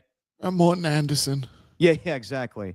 Vanderjack, like I think unfortunately with how accurate he was at a point in time, people are going to remember what happened where he missed kicks and had the yips when he went, missing kicks in for the Colts playoff game, and then I think being cut after a preseason game with the Cowboys. So I don't think it's where we're going to see more special teams player, punters or kickers get into the Hall of Fame. But I did love his speech. I did love how funny he was. I wasn't expecting it. Him talking about how it's nice for Peyton Manning to lend his forehead as the teleprompter today, saying that he would love for his coach Bill Belichick to be here today, but unfortunately he's judging a cheerleading competition with his girlfriend involved. And then the last one, which was probably the most dicey of all the jokes, he was like, "Good to see Pat McAfee here. The only person I would let handle my balls besides my wife." Yeah, I know. It's just like, wow. It's a hell of a line. The kickers are funny, man. The kickers and the punters are hilarious because they focus on one thing. There's a ton of pressure on that job, and the rest of the time they get to screw around. I mean, they get to go have fun, and they're not really getting yelled at by the head coach all the time. No, that's for everybody else. They just got to do their one job, and if they do, they can be fun guys. Yeah, exactly. So the Hall of Fame ceremony was fun, and it always signals to me that it's really the start of football season. So yeah, and then we got preseason games coming up this week. So we got some training camp storylines that I want to get to. And I know last time we said like we'll do our just your divisions, man. You do the previews for each division because of everything that went on this week. So much news to get to. I'm going to hold off on that until next podcast. We'll try to bang out 2 divisions at a time. So next podcast, I know we said NFC West. That's probably like the West in the AFC and the NFC. Those are the best. So we'll save those for last, and we'll get the crappier divisions to start off. We'll do AFC South and NFC South next time. But as far as some storylines going around training camps, Kyle Shanahan, he never really left, but we're seeing more and more of him at Niners training camp. And he was there yesterday at the podium talking about the team. And I think really like the first time being the head coach of the football team so far in camp. And you can tell, like I watched the press conference before we hopped on here. You could see the scarring on the side with his eyes and on his nose. But he actually, considering what happened, it looks pretty good. And he talked about everything that he's dealt with the last few weeks, being mad at himself for the natural human reaction of getting into a car accident where you could easily avoid that stuff. His Tesla, he doesn't know if it malfunctioned on him. I think he was trying to be on autopilot and trying to get his phone and wasn't going that fast, but his car, hit another person. And, he has a different perspective on, I guess, concussions. He always respected and valued, that injury, but obviously different. Right now, I think the biggest thing he's dealing with as far as symptoms is he gets headaches and he gets fatigued. But he did say he's going to coach this Thursday against Tennessee. So I think it's all in line for him to be there week 1 in Australia. That's a 14-hour flight, so we'll see how his head deals with that. But I would say it was great to see Kyle Shanahan yesterday, being the head coach of the 49ers again. And I think it's lining up for him to be the head coach when the season starts. Yeah, I mean, I really like the news that he's going to be on the sideline sooner rather than later. I love that, and that just to me that they wouldn't take any chances, right? They just wouldn't, and because they know how he's the head coach and they know how important he has been to their success. So it seems like he must have passed, every protocol, whether easily or not, but with flying colors. Basically, there's no lingering things, and maybe he will have headaches or something. I don't want to speculate about that because there always can be a possibility of lingering effects after a car accident, and concussion, and things of that nature. But no, I mean, I'm really happy for it because for me, this was something I was like, man, is he going to be ready for week 1? I think he will be, but what's that going to be like?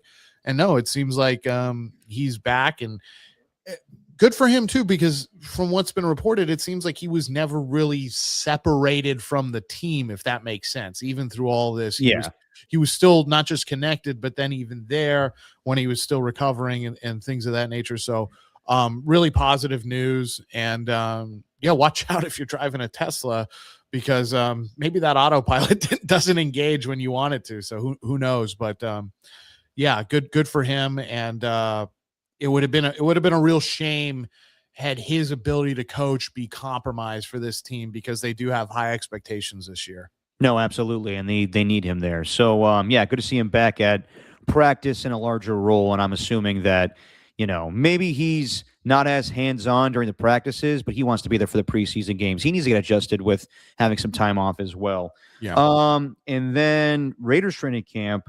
Max Crosby and Kirk Cousins getting into it. Clint Kubiak said yesterday he's going to hold both guys out of practice because we don't need that on the team right now. Obviously, those guys are huge to their success going forward, but there are team rules, and we've always heard in the past that Max Crosby gets a little too crazy in practices.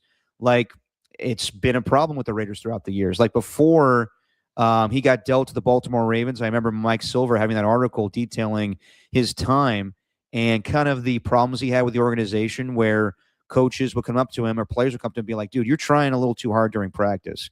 Like, we love your intensity, but you don't need to hit the quarterback, or you don't need to drive guys into the ground. You don't need to injure your teammates when we're trying to practice here. And that's what happened the other day, where Max hit Kirk Cousins a couple times, and as a veteran, he let him know, I don't like that shit. And he got in his face.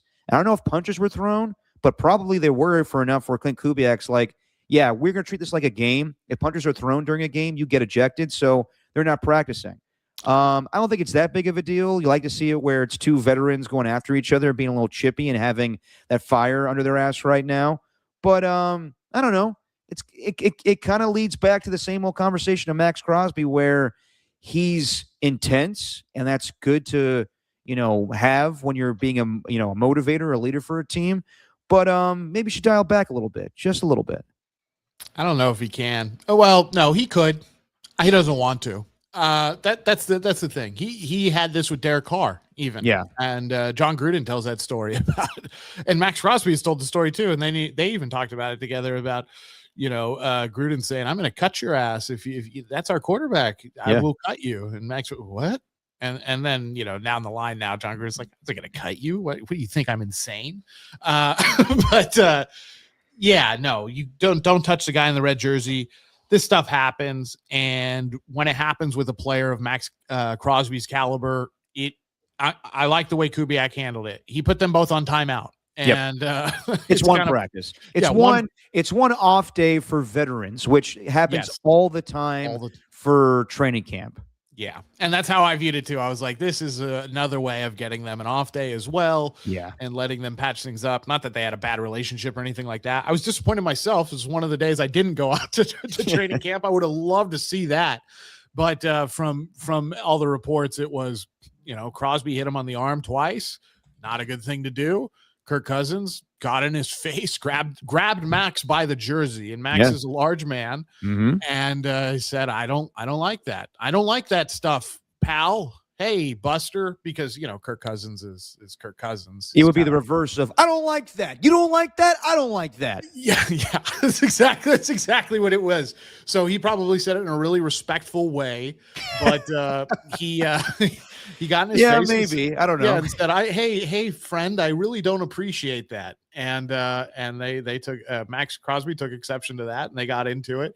So yeah, they got put on timeout. But this stuff happens in every camp. Yeah. It just doesn't always happen when it's two leaders of the team, it's two of the most important players on your team. So that was maybe the difference there, but this is par for the course. This happens, and whether or not the Raiders have a good season or not, it at least indicates that both those guys are ready for war, which is a good thing. And No, I think Clint Kubiak recognizes that, and he's handled this in a way that is much better than I would say Pete Carroll handled. Not that a bunch of stuff happened in practice last year with them, but he didn't handle the Geno Smith flipping people off thing very well. No. He gave Geno a free pass for that, and I thought that was despicable. John Gruden has handled things in his own way in the past. I thought Clint Kubiak handled this perfectly. And it's, it's a funny story because it's those two guys. But yeah, I mean, they get an off day. And if anything, I hope Fernando went up to Kirk after and said, hey, thanks, Kirk, because I really wanted some more first team reps, and I was able to get them because you were not very nice to Max. And also, thank you, Max, because I don't have to go against you in first team reps now. So, yeah. I mean, it was good. It was good for Fernando as well, because he apparently did really well in those first team reps. But this thing happens. I love it. Just means the guys are getting ready and they want to go hit someone else. It's not their team. Exactly. I don't think it's a bad thing. I think it's good to see intensity from your leaders. So, yeah, they got into each other's faces, and we hear stories about this stuff all the time. With championship teams, like I fought like me, Joe Green, get into fights with other players during practice. Not going to say that this is going to lead to a championship for the Raiders here, but you need that chippiness when it comes to the leaders. As far as other news, Stephon Diggs signed with the Washington Commanders, 1-year deal, $12 million. Not surprising. There was rumors about this for quite some time. Him, being a Maryland guy, and this basically kills, I think, Brandon Ayuk playing football this year. And I think at one point in time, Adam Peters and Jaden Daniels were willing to have him try out. Not like literally try out, but they were interested. Like try out a season with Brandon Ayuk, a 1-year minimal deal. And now I don't know what's going to happen. I don't think he's playing football this year. Maybe if a team is desperate enough, they'll try out with him, but I don't really know if teams are willing to do that. And I think Adam Peters is really honest in his response when a reporter asked this question, where does social media impact whether or not you would sign a player? And he goes, sometimes it does, sometimes it doesn't. And I think in this case, it has to be the case with Brandon Ayuk. He had to believe at one point in time he was going to sign with the Commanders. Why else would he buy a house in Maryland? And he's been quiet lately, so I do feel sorry for him. But, yeah, Stephon Diggs being there kills any conversation of Brandon Ayuk joining the Commanders. Yeah, that for now, that is open and shut. I don't anticipate Ayuk going anywhere this season, not with the antics that he's pulled. I mean, talk about posting yourself out of a job, basically. That's what Brandon Ayuk has done for the last 5.5 months or so. Yeah. And so this is the consequence that he's going to live with for now. The Stephon Diggs signing is interesting because it is going to help them on the field, but he's got off the field stuff that he's dealing with too right now. So I don't know if that's the case, because whatever happened with him and the chef, I think that case has been closed. Oh, okay. It has. I didn't realize that. So no, found not guilty. You're right. So I guess he's good to go then. Yeah. So good for Stephon. Sorry about that, Stephon. But yeah, good for him. He's able to play the game now. And the Commanders, I think, got a better player too. Yeah. I think they got a better player for what they need rather than Brandon Ayuk. And they got one that is not going to come in with as many questions as Brandon Ayuk. Brandon Ayuk, that was, besides all the off the field stuff, Brandon Ayuk, the real question is, what can this guy still offer? Yeah. And that's a flyer you're taking. And I think with Stephon, the risk is a lot lower. Yeah, I mean he's an older player, but still an impactful player. A year ago, with the Patriots being their number one guy as far as the receivers. So if he could be a number two complementary receiver to Terry McLaurin, yeah, I think it's a good situation. But what's not a good situation is missing your left tackle for the majority of the season. Yesterday, that was announced with Laramie Tunsil having a bicep injury. So not good for the Commanders. I don't know who their backup left tackle. Oh, you know what? They drafted one. They drafted one when Laramie Tunsil was going to not retire, but they're planning the long game here when he's an older player and they're ready to, prepare for his successor. So I guess they're going to have a guy. I forget who it was, Alon. Maybe he's the right tackle currently, but I was thinking maybe Taylor Decker, who's a left tackle that's available. But nevertheless, not a good situation when your left tackle will be gone for the majority of the season. Yeah, Brandon Coleman, I think plays on the right side. They drafted him like TCU, I don't know, 4 years ago or something like that. He is going to move to the left side probably. Is he? Okay. But yeah, I mean, not good. Laramie Tunsil is a great player, so you don't want to miss him. And well, at least they have the quarterback to make it work out. I will say that, Derek. At least they have the quarterback who can evade enough pressure to make things work for that team. So we'll see how that goes for Jaden. But back to the Ayuk thing, man. I'm glad in a way that this story's kind of over with now because he's probably not going to play football. Yeah. But now I wonder, past this season, does he have a future in the NFL? I mean, a team probably will talk to him, but if he's not shown any kind of improvement in his conduct, no one's going to want to take a flyer on him. Yeah. And the player I was thinking of was Josh Connerly Jr. He was he was with Oregon. They drafted him in the first round, 29th overall in 2025. So that might be a player that stays at right tackle or they move into left tackle. We'll see there. But yeah, big time injury for the Commanders. No surprise here. This is going to happen. May happen this week. Aaron Donald will return. He tried out with the LA Rams. And when I say try out, they have it as like a workout. So the Rams were away from their facility at LMU, but back at their main facility, Griff Smith, their defensive lineman, did a workout with Aaron Donald. And it was, I guess the transaction wire in the NFL is when you work out a player, it has to be told to the rest of the league. So Aaron Donald put on a helmet, not shoulder pads or anything, but he wanted to feel how he would feel in football equipment as he did, I guess, like a month ago when he was at the Rams facility and TMZ caught it. So yeah, this is just one step closer to Aaron Donald returning. I think people saw the clips of Sean McVay being interviewed by Brian McFadden, old cornerback with CBS right now. His facial expressions on, do you think Aaron Donald's returning? He kind of lights up Yeah. Is he going to play football in September? Like nodding his head. So that's McVay being a goofball, but this is happening. So I don't know when it's going to happen. Some reports say it might happen as early as tomorrow with the Rams going back to their main facility. This is going to happen, though. Yeah, it is going to happen. It looks like it's basically just a matter of as soon as Aaron Donald gives them the green light of, hey, I'm ready now. Because the team, if he was ready yesterday, it would have happened. So I think the ball is just in Aaron Donald's court in terms of, okay, yeah, I feel like I'm up to football speed and I'm ready to go. And I'm not just going to be a shell of myself. I'm going to be able to offer you the things that I used to be able to do. And I think that is why this process has kind of dragged out in a way, is because I don't think Aaron Donald wants to come back just to be Aaron Donald in name only. I think he wants to come back and be who Aaron Donald was to that team and to the league. So yeah, it's going to happen, which makes them even scarier. Like many, I've already crowned them as Super Bowl champions. So it's tough because, we got a whole season and it could totally not happen. Yeah. But it's really hard to see how this team would fail if they're able to add another piece, a luxury on top of that, and the luxury just ends up being a first ballot Hall of Famer when he finally does retire in Aaron Donald. Yeah, we'll talk about it more when this becomes official, but I am very fascinated to see how they're going to use him. The reports have it where week 1, if he comes to training camp in the next couple of days here, he could play 30 to 45 snaps week 1. Is he going to be a starter? Probably not.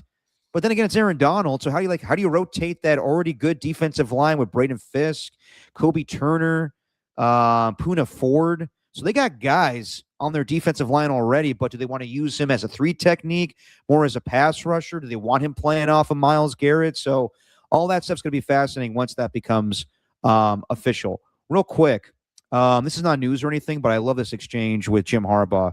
You mind playing it along because my internet's screwy right now, and I love Jim Harbaugh sound.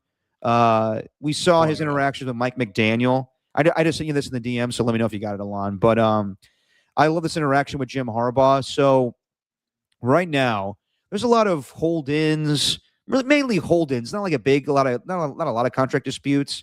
Like we're still waiting on Devin Witherspoon and Christian Gonzalez, but all these guys are really practicing, with the exception of I hope I wrote his name down here so I can pronounce it correctly. Tuli Polutu. I get that right, Alon, or am I off on that one? No, you're good. All right, close enough.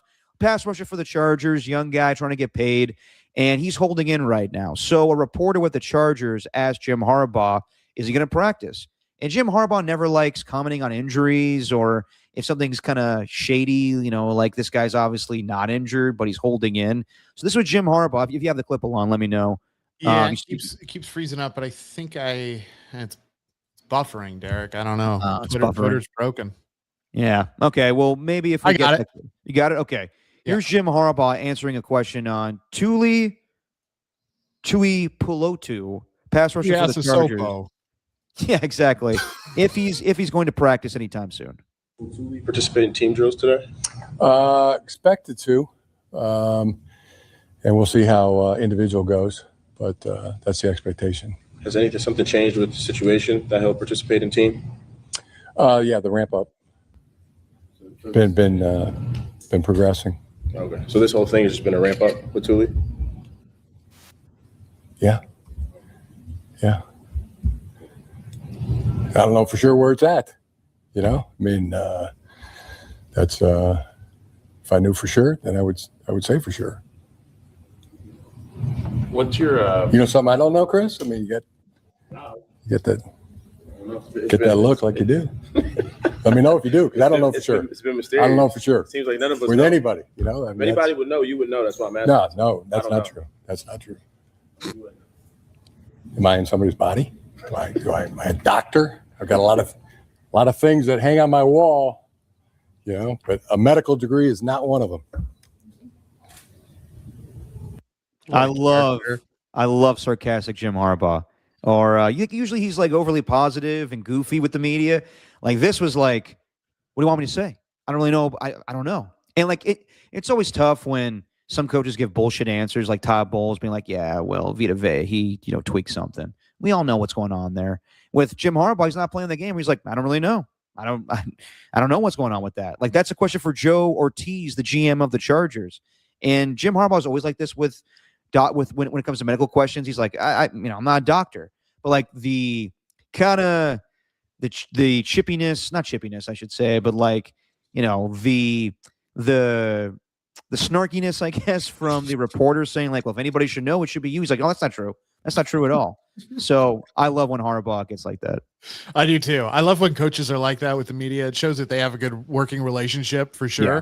And the question, I love the question of, well, I mean, if anybody knew, it would be you. That's not true. That's not true. That's not true.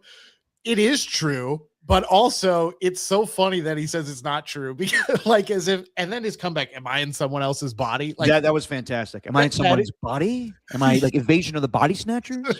It is so good. And if I was working in San Diego or LA radio, I would have that as a drop every day of the week. Am I in someone's body? Like that is such a good statement. So. Yeah, classic Harbaugh. It looks like he's getting on. Maybe we did see a little extra goofiness there too, and he's already a football nut and a bit of a goof. Maybe some of the goofiness of Mike McDaniel is rubbing off on Jim Harbaugh. Maybe. Real quick, Alon, did you watch any of Hard Knocks with the Seahawks? I watched a bit of it, and I can't get through a whole episode, man. So I skipped around. Okay. No, fair enough. I would say this was a better one. Better than in recent years. I thought that this really showed Mike Macdonald as a really good head coach of the team. And we don't know a lot about him, even though they won a Super Bowl. But, there's like this whole thing where Kyle Brandt was walking the streets of New York on Good Morning Football asking, like, who is this guy? Who's Mike Macdonald? And people are like, I don't know who that is. But like, or like, do you know who this is? Oh, he's the head coach of the Seahawks, but I couldn't tell you his name. Even during, leading up to the Super Bowl, it was people focusing on how like regimented he is. Like, oh, I only talked to my son for 30 minutes during, one day during the week when it's time to prep for a football game. And even when he won the Super Bowl and all the narratives that came with that of, you had to beat the Rams and the 49ers on the way to get here. And I guess like the slogan of the team was, we do not care about like the excuses of the other teams. So he was kind of a minimalist when it came to speaking, but you see more of his personality in this show. And I thought it was fascinating to see like him in his element, him that first meeting with the team talking about like, oh, we had some weddings this offseason. Let's talk about that with our guys, growing as people. And like that's way more important than Super Bowl wins, even though that was the goal for us. But let's support our brothers here, getting married this offseason. And Nick Eman-Wari talking about like, I don't want to be on the sidelines during practice. I just don't want people questioning like why I'm not out there with the team. And he was like, you know what, man, like you got to do what's best for you. If it's good for you and what's good for the team as well. He talked about like a quote that Rex Ryan said about him a couple of years ago on ESPN, where he was like, this wonder boy, this whiz kid defensive coordinator will be out of the league in 2 years. And he has that quote next to his office or his desk. And that's a good reminder that criticism is just bullshit, but also it's good motivation.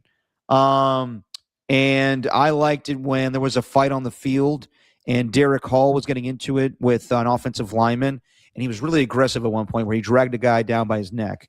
And you see Mike McDonald not be like, an authoritarian or anything, like, like not really like a hard ass in that situation, which I thought he would with his, military background. Instead, he's just talking to another assistant coach, just being like, I don't know if we need to do that. I don't know if that was a good look by Derek Hall, grabbing him by the throat. And then his defensive coordinator says to him, well, you know why you said that, right? Or why you did that, right? Is because the guy called him out saying, or maybe it was another player later on, but like the fullback, Brady Russell, said to him, you changed since you got your contract. And he was like, ooh, I don't like that. Okay, I'm going to talk to him.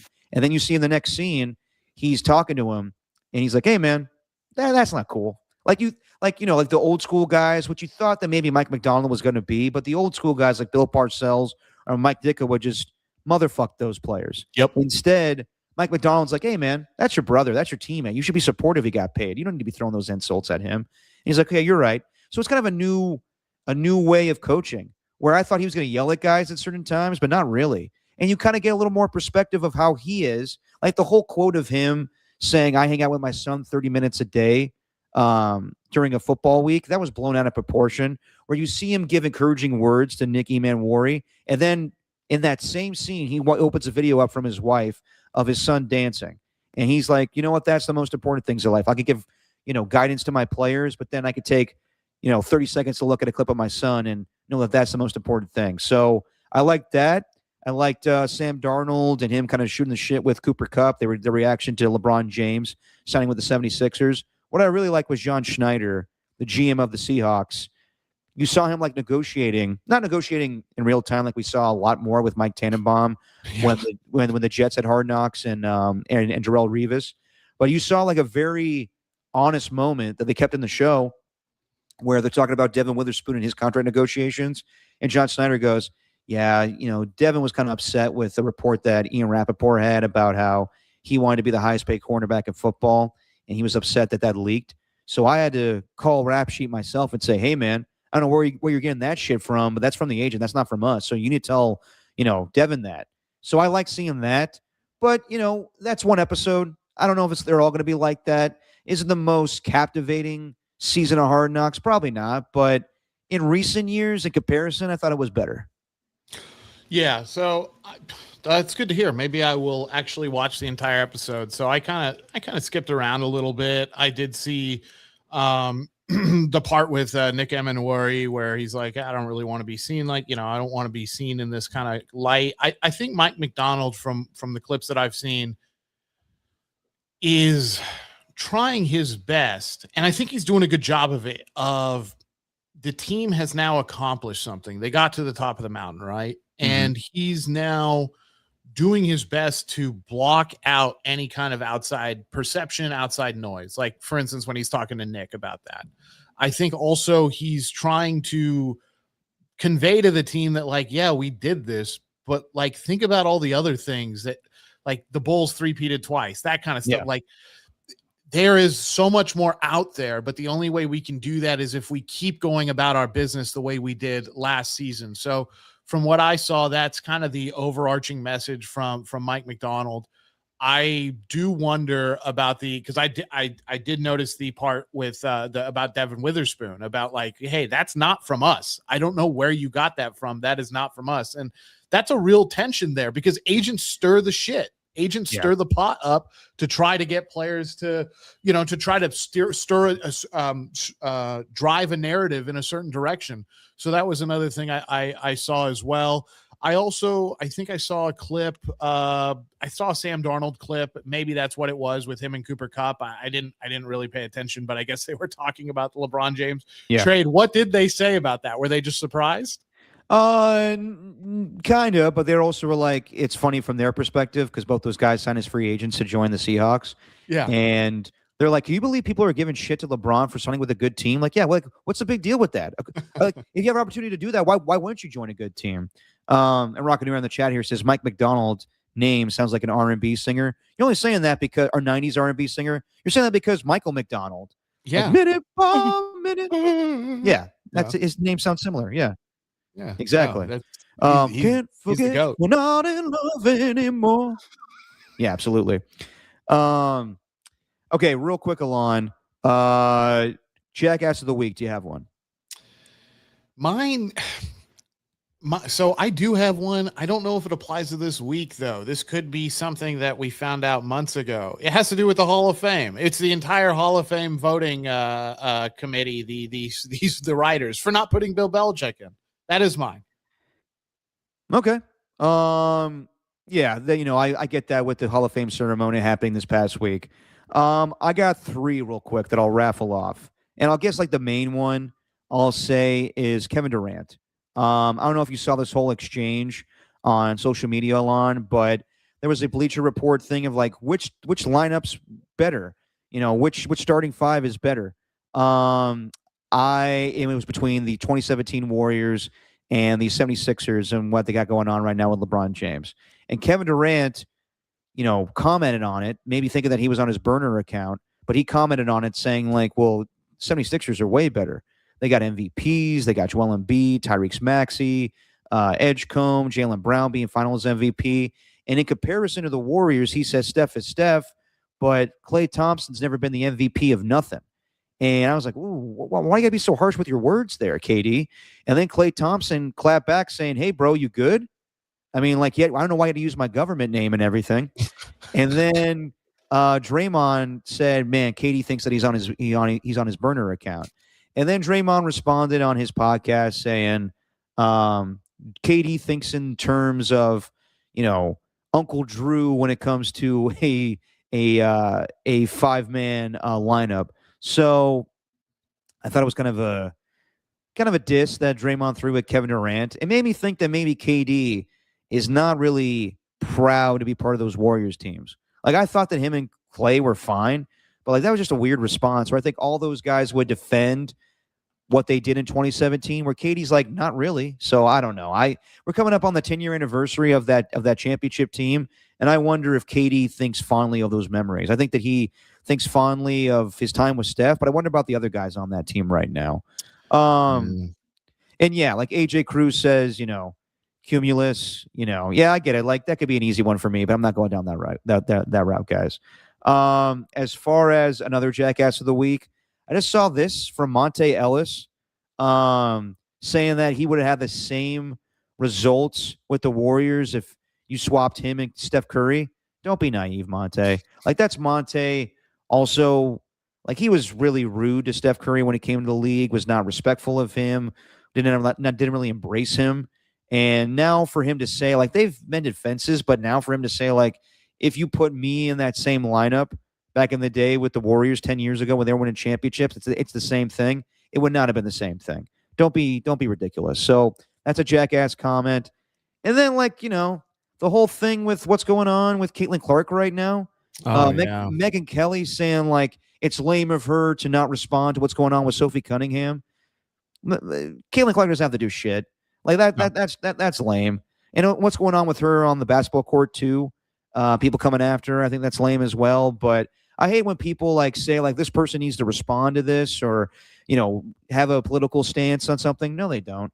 Caitlin Clark is her own person. Same thing with Sophie Cunningham. Let her handle her own comments. But yeah, I think it's a jackass comment for Megan Kelly to be like she needs to say something in relation to what Sophie Cunningham's going through. And I'm like, no, she doesn't. No, she doesn't at all. So those are my jackasses of the week. Not if she wants to keep getting clotheslined on the court, which will probably happen regardless. Yeah, I know. I mean, yeah, that league is the Wild West right now. It's insane. And they need some leadership to come in and just say like, hey, maybe we shouldn't try to decapitate our golden goose here on the court with these hard fouls. But I digress, as Loneal would say. I digest. But I digest. You also sent me another clip, Derek, from a certain someone at Purdue that I don't know if you wanted to play or not. Oh, yes, absolutely. So there's a clip from Purdue athletic director Tommy McClellan in his introductory press conference, and it kind of speaks for itself. Derek, great find, because Yep. I did not watch this introductory. Sorry, I'm not a Boilermaker, but I did not watch this, but it's pretty good. Every recruit, every current student athlete will hear this message repeatedly. We are here to win championships. If you don't want to win championships, go to Indiana. What? Yeah. Every recruit. That makes no sense. Like, you mean Indiana that just won the national championship? When's the last time Purdue won a championship? No, yeah. When's the last time Purdue won a major championship in anything? I don't know. Who are the two greatest players in Purdue football history? I'll probably name those. I mean, Drew Brees and Rod Woodson. Yeah. Yeah. So two guys. Indiana just won a championship. Meanwhile, someone commented with, well, I don't know if that's a comment or not, but it's just right below is Kurt Signetti. Yeah. So Are you serious right now? Yeah. Yeah, great, that was a jackass statement. I'm glad you brought that up because I forgot about that clip. But yeah, that's a ridiculous thing to say. I don't have anything for pop culture catch up. I wanted to play some trailers of movies coming out soon, but we can say that for another time as there's plenty of time before those movies come out. But anything for pop culture catch up, Alon?